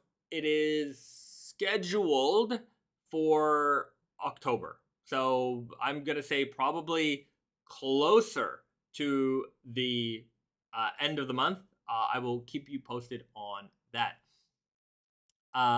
White Lightning, aka Aqua. Can we get a Halloween 3? Season of the Witch.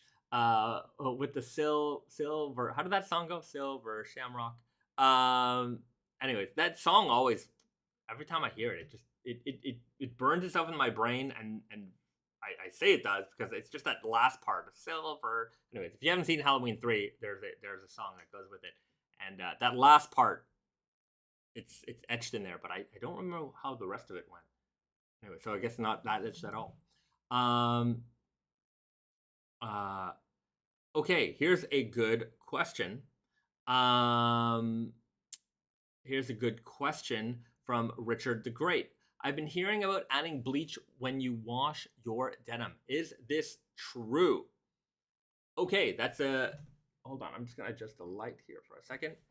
Is it true that, so I guess maybe the question, the way it's phrased is a little odd, but basically I've talked about in the past, and I know that CRD did a video about adding bleach to the wash, and he was asking me about that because, it seems a little weird because we're going from this idea that you should never wash your jeans to, okay, you can wash your jeans, to like, oh, bleach? Bleach in the wash is there to brighten up the fabric. Bleach is when it comes to fabrics, it's a corrosive. So it's gonna basically take away some more layers of indigo than a typical detergent or wash would do. So you have to be very careful with it in terms of how much you use. But it also can produce some pretty neat results. And I've done it on my left hand twills. And when you do your wash, if you're basically follow the directions of the bleach of how much you're supposed to add to the wash, if you follow that, you're going to get more, color degradation, more color loss. If you want to be careful, use half and then see what it does. But it will brighten up the fabric. It will make the cotton, the whiter cottons whiter, especially for a more faded denim. It will help fade it faster, more uniformly, but it'll also brighten up the whiter spots. So you get a brilliant color out of it. Makes your jeans look very, very vintage. But yeah, I wouldn't say that this is for everybody, and I certainly wouldn't say that like every time you wash your jeans you should add bleach. But if you want to brighten up your jeans and maybe, I wouldn't call it cheating, because I don't think, number one, I don't believe, unless you're in some kind of like, contest where everyone has agreed to certain rules, then there is no cheating in the way you wear your raw jeans. You wear your raw jeans and you live in your raw jeans and you do what you do in your raw jeans. That is you. So that is as honest as it can be. Using detergent is, that also washes away indigo. So, bleach maybe a little bit more. But you that's what it does. It washes away color, and you will have a brighter whites, more vibrant blues out of it. But also be careful, because you don't want to put that directly on the garment. Your washing machine will have like a bleach, a place for bleach. Anyways, use that. Follow all the instructions. I Wallen, adding that to. Wait a minute. I Wallen, adding to that. Have you put bleach while washing black jeans? I have not used bleach on black jeans. I will try. And report back to you. I've had friends do it, and I've seen it done before, but I wouldn't know what it's gonna, because the solid black Selvedge, I wonder what it'll do. It'll probably make the black more gray and then the white brighter white. That's what I think is going to happen. But I've seen other black jeans, if the dye isn't like great, sometimes black dyes can turn brown. But that's not going to be the case for us. But I've seen it happen. So yeah, it's kind of, the washing machine is a very mysterious machine. Your clothes can come out really weird. And here's a pro tip also. If you ever have pigment dyed or garment dyed clothing, really be careful with the other colored items that you put in the washing machine. If you have a lighter colored garment that goes in with a pigment dyed thing, sometimes like a garment dyed item, sometimes those colors transfer. It can be very annoying. But yeah, the garment dyed stuff, be careful with that, because sometimes those colors are not very color fast. And I'm speaking from experience, because I've had some things lately that have changed color on me, or the colors have completely washed out, because the color fastness is not great. Junior, Children of the Corn denim. That could be interesting. I want, like, I would love to do more like obscure, like, I don't think Children of the Corn is that obscure, but it might be, like, in the sense that, like, everybody knows who Freddie, Jason, and Michael are. I would imagine they do. Like, even Evil Dead, like, I don't know if, like, the general community, like, normies, regular people, know who Ash is. Do they? I don't know. I don't think they do. I think, like, if you're a horror fan, you do. But I think, Freddy Krueger and Jason and Michael Myers have broken through, and, like, they're, like, even today, I think if you ask somebody, do you know who Hulk Hogan is? Most people know, even if they're born today. Maybe not today, because they're literally born today. But, like, a younger person probably. That's a good question. If you're under 20 years old, do you know who Hulk Hogan is? Right? Because there are some things that just are bigger than, they're bigger than the genre that they're from. Like, Freddy is a horror icon, but then he just, he also becomes part of the culture. Yeah. So I kind, and when I want to do these collaborations, I kind of feel like I want to stick to characters that might have more of an icon level. That way we can have a very successful launch with that type of product, because it'll not just be for the die-hard horror. Like, we can get casual horror fans in there as well. You know, with one of our releases, you know, we did the Toxic Avenger, and that was one of my I love that's one of my favorite movies of all time. I love that movie. Huge Toxic Avenger fan. But I felt that part of that one, out of all of our horror releases, I think it was the one that was the least successful. And I think part of it was because we had to do some amount of talking up and, you know, informing people about this character. And not everybody is, you know, not everyone's a B kind of movie horror fan.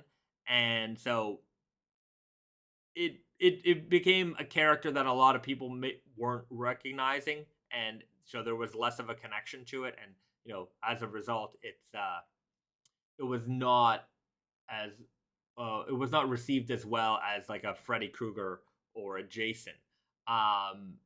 So yeah, that's sometimes the balance that we have to meet when we do these types of projects. Sometimes we get approached to do stuff and it's like, I don't know, like, is there enough appeal here that we can do a full production run? Because we have to develop fabric. When we develop fabric, there are minimums involved in all of that, and we have to meet all this criteria in order to put this product out. And so those are just part of the things that we have to consider when we do projects like that. Swaggy the Great's right. I'm 22, and second that. Most people my age know Hulk Hogan, right? And Hulk Hogan has not wrestled since, you know, the mid 2000s, and even then, that was, you know, the end of his run. And, you know, he was big in the 80s and early 90s, huge. He was God. So, you know, that just goes to show you how those types of characters transcend everything. They become from, you know, the icon in their industry to the icon, you know, of culture. Back to the Future. Back to the Future would be a fun one to do. I could see that. Venomous Eddie, the chenille embroidered jacket was great though for the Toxic Avenger. I have that jacket. I love that jacket. Great jacket. Alien Wayfarer writes, I just joined. What movie is he talking about? I was talking about Toxic Avenger, but I was just talking about horror and properties that are more suitable for collaborations for us, because, you know, there are a lot of things that I love, that I just love, but it's very niche, you know, and sometimes I feel, you know, you can't just make something based off of your niche love. So every now and then you can. Don't get me wrong.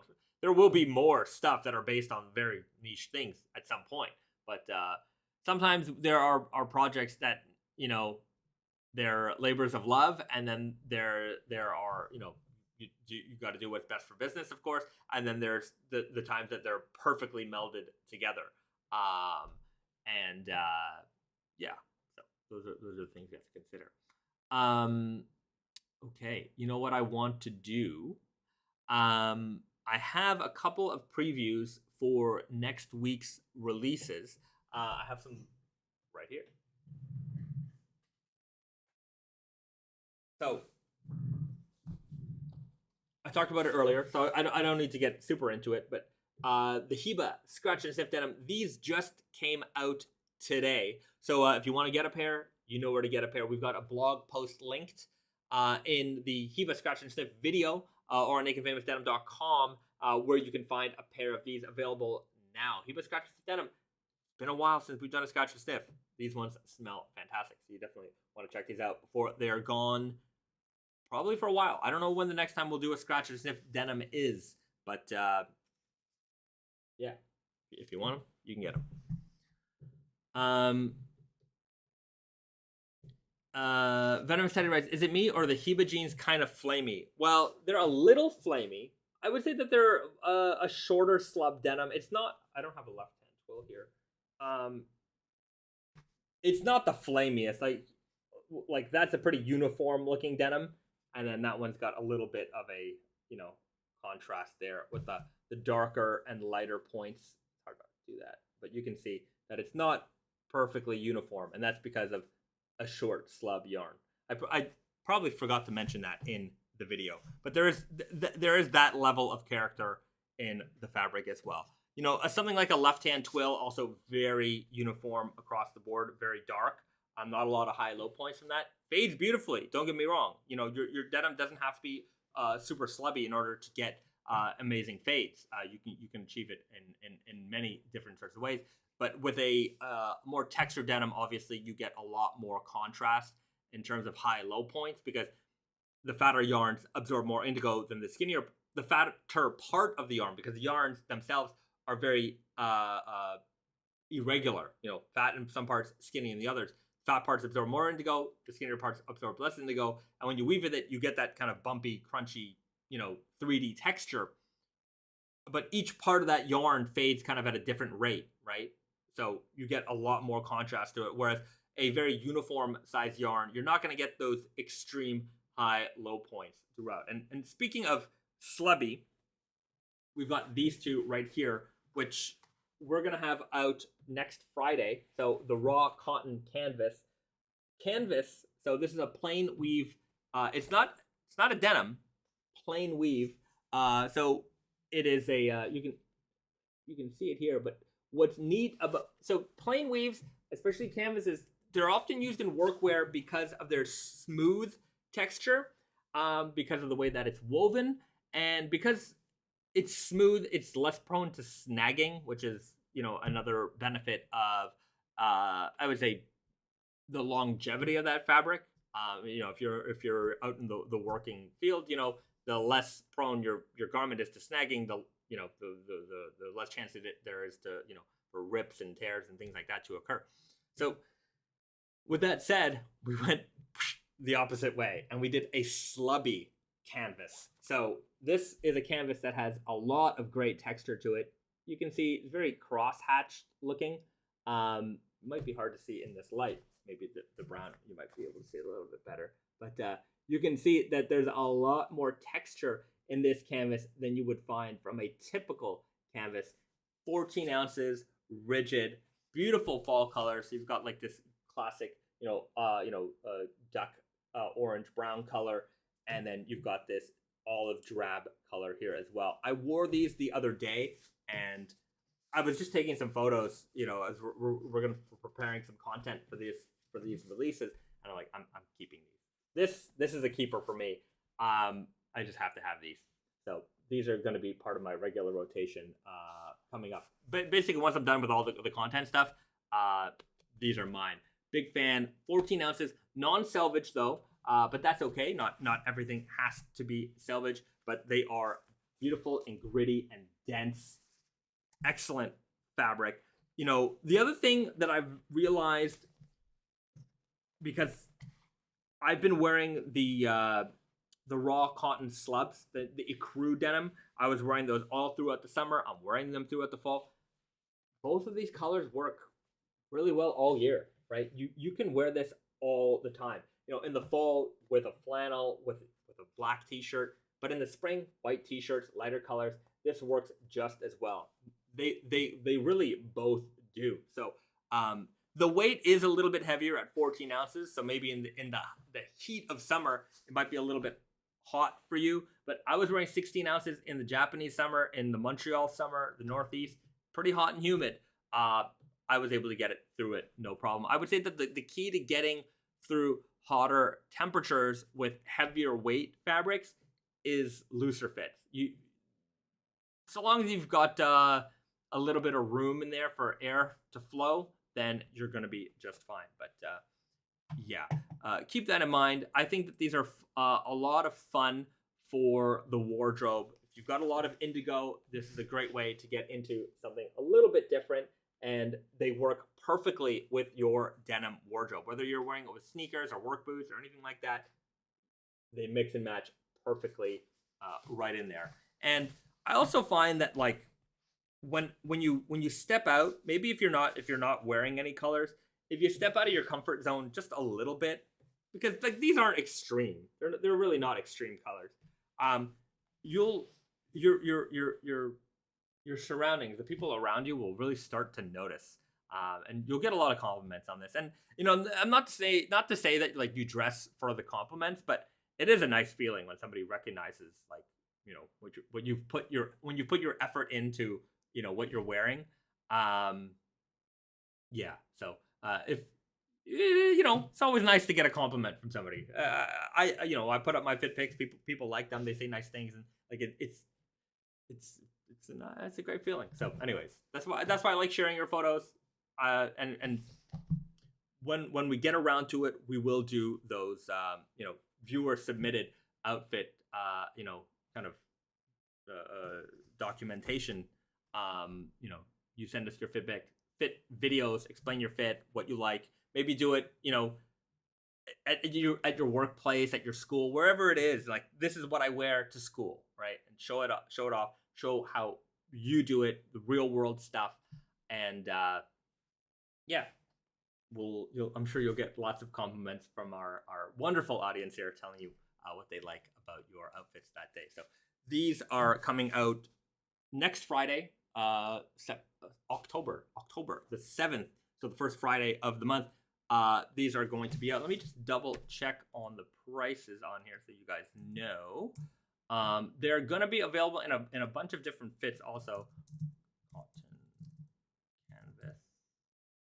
So the jeans are going to be coming in at $162, and we will have a smart jacket. So that's basically a collarless chore coat. Those are going to be $232. And in the olive, we will have a denim jacket also coming in at $232. The denim jacket version of this, I don't have the sample here, but it's been a while since we've done a canvas denim jacket. Well, not a denim jacket, but a canvas jacket in a denim jacket silhouette. So a great option for that. Also easy to pair. If you find it difficult, or you're, I can understand people's hesitation with denim jackets, because sometimes wearing denim on denim isn't for everybody. But when you contrast the denim, so if it's like a green canvas jacket or a duck jacket or something else, and it's a different color, ecru, green, whatever the case, and you match it with denim, it's a lot easier. Or if you're wearing a different color denim, if you're wearing like a canvas like this, and then you put the denim jacket on top, indigo denim jacket on top, great combination. So it makes it a little bit easier, breaks up the colors. So that's just something to consider there. So a bunch of different options in this fabric, great fall color to enjoy and to potentially add to your wardrobe. And then the next release that we're going to be doing 2 releases next week, and this is the Blue Comfort Stretch. So this is coming putting it in so I get the price up. I've talked about these before. I've definitely showed these off a bunch of times, but I'm actually very excited for this. It's going to retail for $189. It's going to come in men's and ladies fit. So super guy, weird guy, easy guy. It's going to come in the max, arrow, and high skinny. Now, this is a really cool denim because it's a heavier weight stretch, 14 ounces, and it's a blend of 89% cotton, 11% stretch. But it feels like, look at that. This is a rinse washed jean. This is rinse washed, and look how like crispy that is, right? Like, that's raw. This is rinse washed. Like, it's not flopping around like a washed jean is. You've got this great amount of heft to this fabric. It just, when you feel it, it kind of feels pretty raw. Like, it is a raw denim that has an incredible amount of stretch to it. But the stretch is very strong. Like, it takes a little bit of effort to move that, but it snaps right back to shape every time. So you retain the shape, you get the look of raw denim, you get the feel of raw denim, but it's super comfortable right away. So if you're looking for a comfort denim, something that might work well on the job, if you're active, you've got kids, this is a great jean to be in because it's not going to be so cumbersome. Break-in time is non-existent, and you still get that same fading potential. And now, sometimes people wonder about fading potential because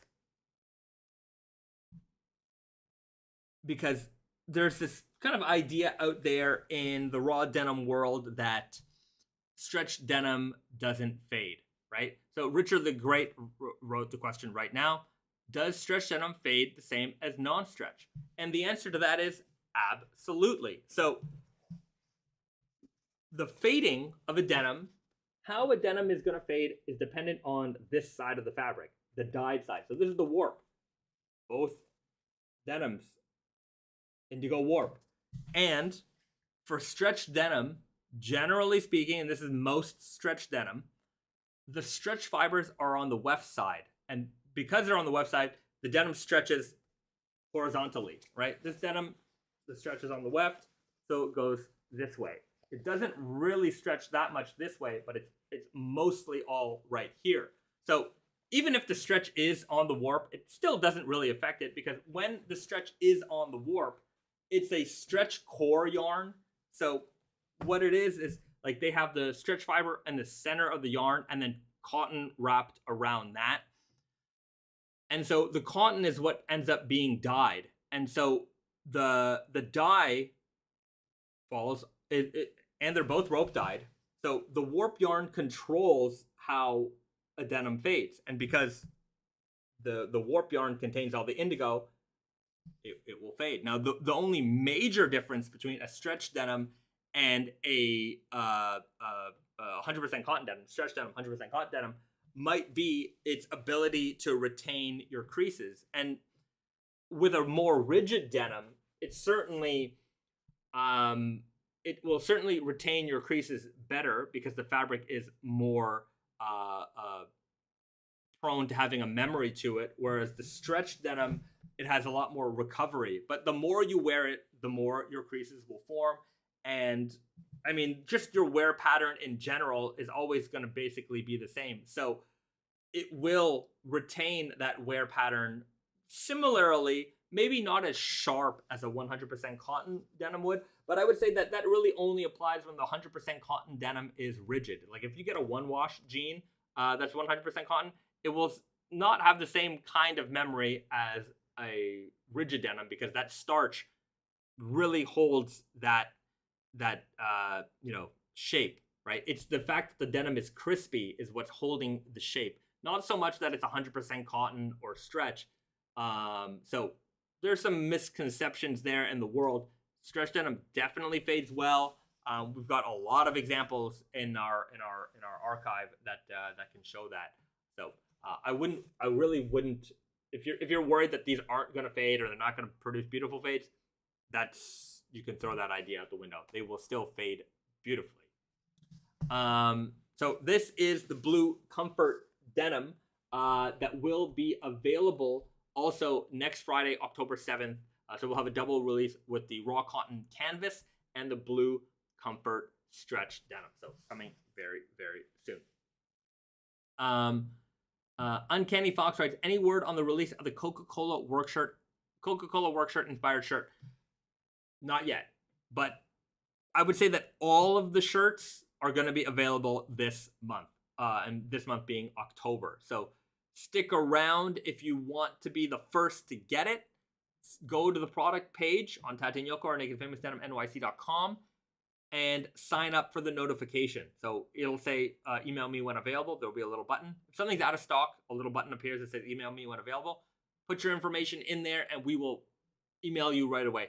With shirts, we are less how do I say it? We don't announce them the same way that we do with the jeans. We kind of just put them out there.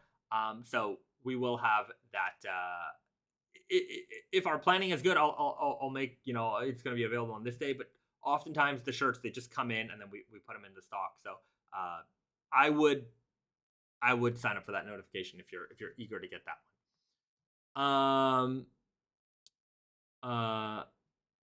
Venomous Teddy, about stretch denim. The creases on stretch jeans are usually very subtle. They're not as predominant, that's for sure, but they can be. The more you wear it, the more those wear lines will become noticeable. I would just say that the creases come from prolonged wear. Rather, the wear patterns come a lot more from prolonged wear, as they do with 100% cotton or rigid, rather, as they do come with a rigid denim. But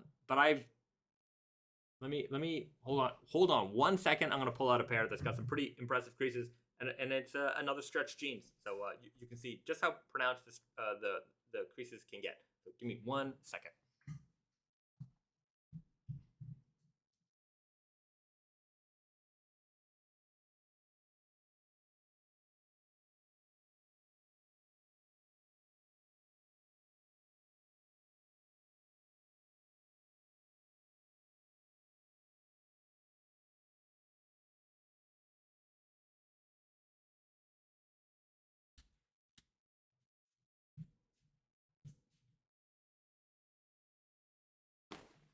This is my Nightshade stretch Selvedge, and you can see like those creases and all that stuff. The whispering, it's all there the same way. I mean, even my like on a lot of my jeans, I got a little spot over here. You can see. I mean, I have it in the jeans I'm wearing right now. Same spot. I keep a little thing of Tiger Balm on me, so I mean, this is 100% cotton, and this is stretch. Can't tell much of a difference here. So you can get very pronounced creases even on a stretch denim, no problem. And these are the Nightshade stretch Selvedge. Was the Bluegrass denim a new jean? I saw Blue Owl had some. Yeah, the Bluegrass was part of that kind of that quick strike releases I talked about. So they're not part of like the mainline fall winter 22 collection, but they were just some smaller projects that we put out there. The Bluegrass is a green casted denim. I see it's available on Blue Owl. Actually, the cotton canvases are also available on Blue Owl right now. So you can get them. You can get them there if you don't want to wait. But yeah, I'll have some more information out about the Bluegrass soon. I haven't scheduled that for release on Tate and Yoko just yet, but they'll be available pretty soon. Usually what we do when it comes to releases on Tate and Yoko and Naked Famous Denim NYC is we like to ship out all of the goods to our retail partners so that they have them, and then we will usually release it just a little bit after them because we want to make sure that they have the opportunity to promote and have those sales before we do it. So yeah, that's basically how that works. Catalyst of Fire writes, my red weft stretch jeans have crazy creases on them. I don't know why everyone keeps saying this nonsense. It's just one of those things. There's so much bad information out there despite the evidence. I don't know why it persists. All I know is that what I need to do and what you guys also do is that anytime this type of argument comes up and on online forums and things like that, which I've actually been more active on recently. I haven't been on Reddit in a while. I logged in, so every now and then I see some questions that just kind of need some answering, and I'll jump in and anyways try to put some of those fires out. So do if you're active in any of these forums and you see some kind of misinformation, I wouldn't say it's misinformation, like nobody's trying to deceive you, but I would say that it's just some of these ideas have just persisted for a long time, that it just kind of becomes the ethos. Like it's the way that a lot of people think about these things. So it's hard to bad habits. I don't know. There's some kind of analogy there, but it's just one of these things people repeat. They don't think about it. It's just one of those little tidbits about raw denim that people repeat. There's a lot of also, a little bit, and you think you know a lot, and so that's just, I think, one of those tales that comes with that. You're not supposed to wash your jeans. No, you can. There's no not supposed to. There are no rules. Stretch denim doesn't fade. That's nonsense. I mean, I've talked about that for years. You guys know. But yeah, it's just that seems to still be around. What are some other ones? Oh, buying your jeans snug and then waiting for them to stretch out. Another bad idea. And like those are some examples of like just basic stuff that still persists it's all wrong. Just completely wrong, and it's still after so much information being available, it's information that still persists. It's kind of like Japan bought all the old American looms. Like that never actually happened, and so people think that all the shuttle looms in Japan are these old American ones, and in fact they're all Japanese. All of them. They're all Japanese machines. Maybe somebody somewhere imported an American machine at some point, but that's the case that Japanese Selvedge denim is made on these machines is false. They're all made on Toyota. The vast majority of them are Toyota machines. Same as the car company. So they made all the looms. Maybe one day they imported an old one. I don't know, but even then, as a company, Toyota was making looms. Like it wasn't they were making different looms for different fabrics. So I sincerely doubt an American machine ever showed up in Japan, ever. It's possible, but that is not what sparked the denim industry. Even the early looms that were used to make denim, they weren't originally designed for making denim. They modified them and converted them in order to make denim. So it's that's that. Ben Squires, when the legend becomes fact, print the legend. Yeah, something like that. That's pretty much it. Venomous Teddy writes, I meant to say that fading on the creases are pronounced, but when you have the fabric in hand, the actual creases in the fabric are not there like 100% cotton. That is true, right?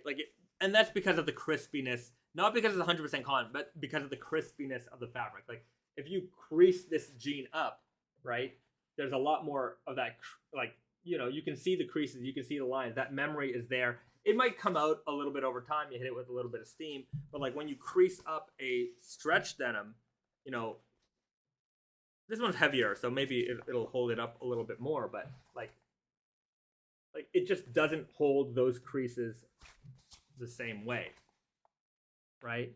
Like it just becomes undone very quickly. Yeah, maybe a little bit there, but it's just not gonna stay the same way. It's like crumpling up a piece of paper. Piece of paper is rigid, so it'll hold those creases easier. Whereas like if you try to crumple up cotton, which I guess I just did, but anyways, I think you understand what I'm saying. Terrence Dunn, I enjoyed that new red flannel so much that I had to pick one up for myself. Thank you very much. I think you will enjoy it. It is beefy. It is heavy. It is soft. This is the kind of flannel that you're gonna give to your children or grandchildren one day. It is very nice, and I really can't stress how much I love the new, like the current batch of like heavyweight flannels are so soft and nice and beefy. Very, very high quality, very nice stuff. Catalyst of Fire, Toyota, no wonder they're still running. That's it. Also, just another misconception is that people seem to think that these machines are all from like 1900, but the Japanese machines, like I think the first ones came out around the 1940s or 50s, all the way up to the 1980s. So a good amount of the machines, even that are running today, they're old by today's standards. They were, how many 1980s cars are still running on the road, but they're not like 100 years old. you know, they're from, you know, 50s all the way up to the 80s, 50s, maybe earlier. I have to ask Risa. Risa actually knows a little bit more than me on that one. But up until the 80s, they were still producing the machines. Yeah. Okay.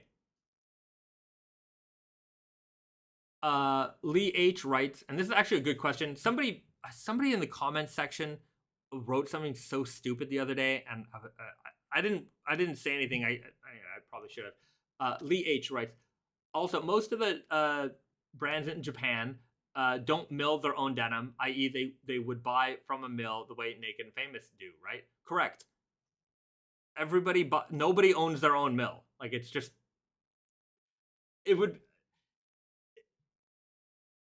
everyone, it's like,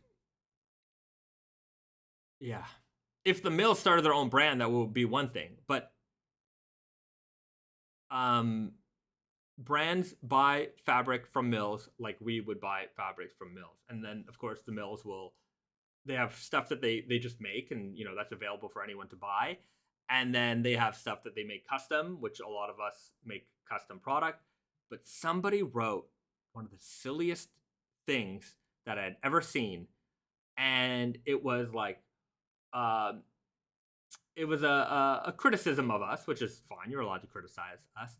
But one of their justifications was like, and I'm saying it, you know, just off the top of my head, this is probably not word for word, but the gist of it was, why would the Japanese mills sell their top quality fabrics to a Canadian company? They would keep it all for the Japanese. And I'm like, what are you? That's just the most ridiculous thing I've ever heard. I'm like, they don't care. They care about who's buying. And then, like, there's no like a knob in the factory where it's like, turn the quality down. Just oh, this one's for a foreign customer. Yeah, just make it a little bit worse. Like, are you out of your mind? Like, I couldn't believe that somebody who is like a you know, denim expert, denim, you know, that's the other problem. Like, you know a little, you think you know a lot.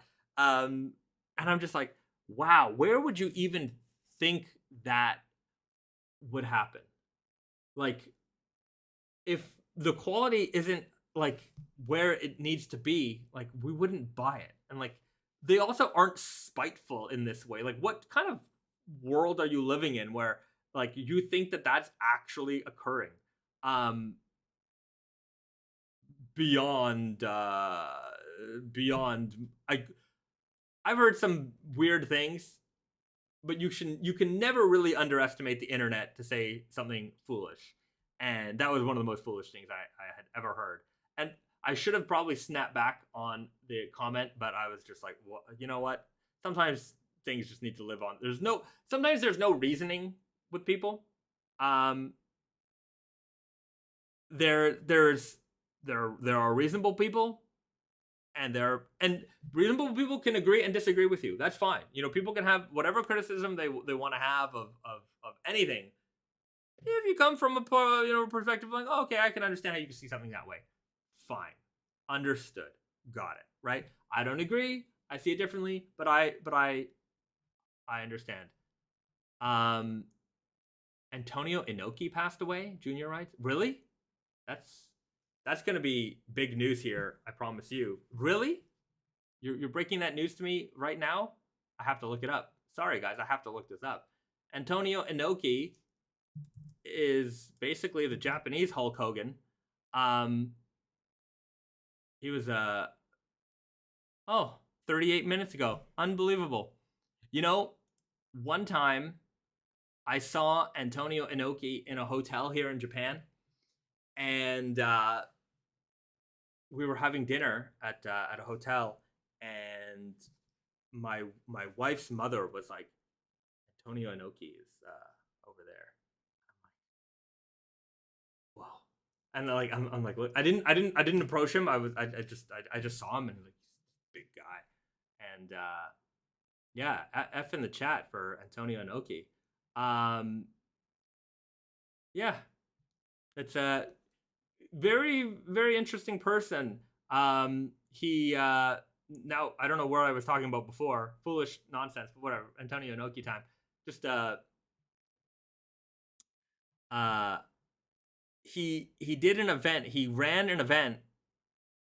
In fact, the largest wrestling event of all time in terms of attendance. Now, this is how those attendees got to be there is one thing, but what I forget what the event was called exactly, but I think it's the one event.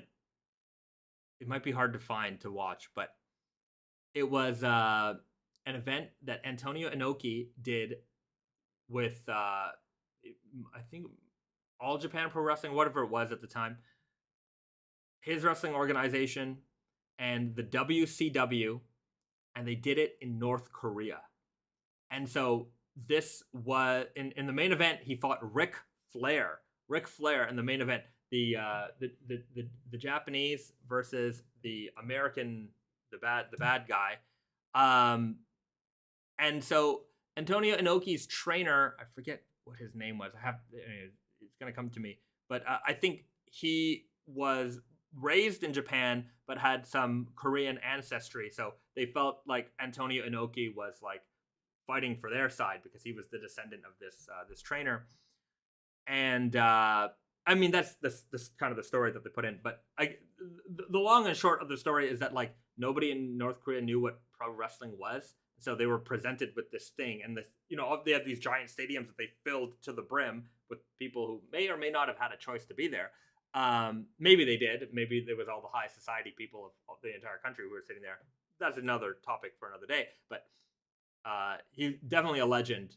And somebody mentioned that he fought Muhammad Ali. He did fight Muhammad Ali in a very unusual mixed martial arts match. Maybe one of the first. Lee H writes it. Oh, it was like one of the first MMA fights. Interesting in the sense that I'm not gonna spoil. I'm not gonna. Is it a spoiler alert at this time? I don't know. It happened so long ago. But anyways, I'm not gonna say it. Go look it up. Antonio Inoki versus Muhammad Ali. Very very unusual fight. But hey, they had that fight and it was a real fight. Antonio Inoki, wrestling legend.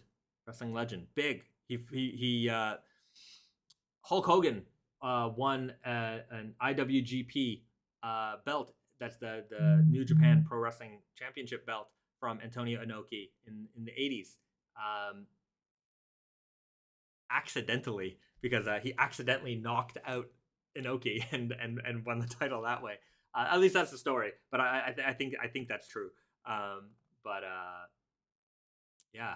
About to go deep on Inoki videos tonight. Well, there you go. If you're interested in pro wrestling, even if you're not, he went from being a pro wrestler to being a politician here in Japan. Very very famous personality here in Japan, and yeah, I think he's going to be missed. The wrestling world is certainly going to shed a tear for this one. This is a big loss. A legend. There you go, Antonio Inoki. Yeah, now I'm going to be on an Inoki binge later on today. White Lightning, aka Aqua. Is there spoilers in sporting events? I never thought about that. I suppose there are. I mean, if you're not watching a lot, if you're not watching live, then and you want to watch it later, then certainly it can be spoiled. But yeah, those scores are posted up real quick at the end of the game. Nobody tells you spoiler alert. The Toronto Blue Jays have won the something, whatever it is. All right, so you know what? Let's get into movie recommendation time. I don't have snack time today, but I do have a film that I want to recommend as we're getting into October. It's the spooky time of year, so we got to do some horror movie recommendations, and this one's a fun one. Spoiler culture with sports don't really exist. Spoiler culture with sports, they don't. They shouldn't. Let me know. This is a fun horror movie. They're all fun if you like horror movies. Slumber Party Massacre. this came at a time, 1982, so actually it came out before I was born. But I think this is, if you're a horror movie fan, you certainly know this one. Um, Pretty iconic. I think this cover is really, really, maybe beautiful is not the right word, but it is very appropriate for this film. And it came out at a time where, there was a lot of like these college kind of yeah, they weren't like college party movies, sorority house movies. There's got to be a genre title for that. But yeah, a horror movie that takes place in that world, and you've got the driller killer, and that's him here. Pose is great. The acting is great. Very, very iconic movie to watch. Now, this is the kind of horror movie that I would have no idea what to do in terms of making a gene for it, but I would certainly recommend it. There are sequels to this. The second one is bizarre, very, very bizarre. But I would still recommend watching it. I think you should watch as many of these as you can. I think Netflix did a modern version of this recently, which I did not watch. I think I saw it somewhere.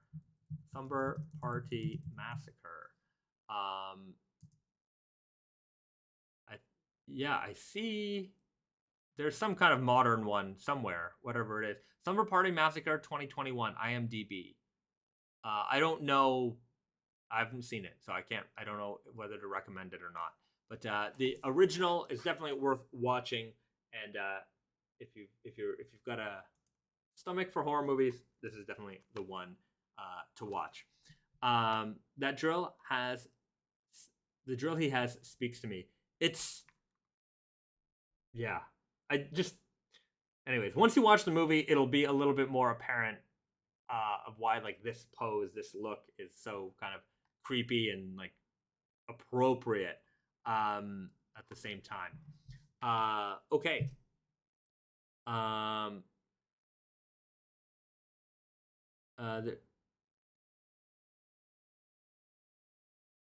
Okay, so you know what? I'm gonna leave it there. Everybody, it's been fun hanging out with you. You guys helping me end my week here on Saturday morning for our weekly live stream. If you had a great time, I would appreciate you guys hitting the like button, subscribe to the channel, and telling a friend about us. If you've got a denim loving friend, this is definitely the place that they need to be. I talked about the releases. I don't think I'm forgetting anything. So you know what? We will leave it there. Lee Miller reminds me of Sleepaway Camp 2. We'll get into the Sleepaway Camp series at another time. But yeah, that's another fun one. The Sleepaway Camp series after the first one gets a little crazy, but still worth watching. All right. Richard the Great, take care, guys. Looking forward to next Friday. Me too. Looking forward to hanging out with you guys again. Follow us on our socials. You can follow me personally at BayzadT. I've got all the links in the description below there. And we will see you guys again next week. Have a good weekend, everybody. Do something nice for somebody. And don't forget to tell your mom that you love her. So we'll see you then. Okay. Bye, everyone.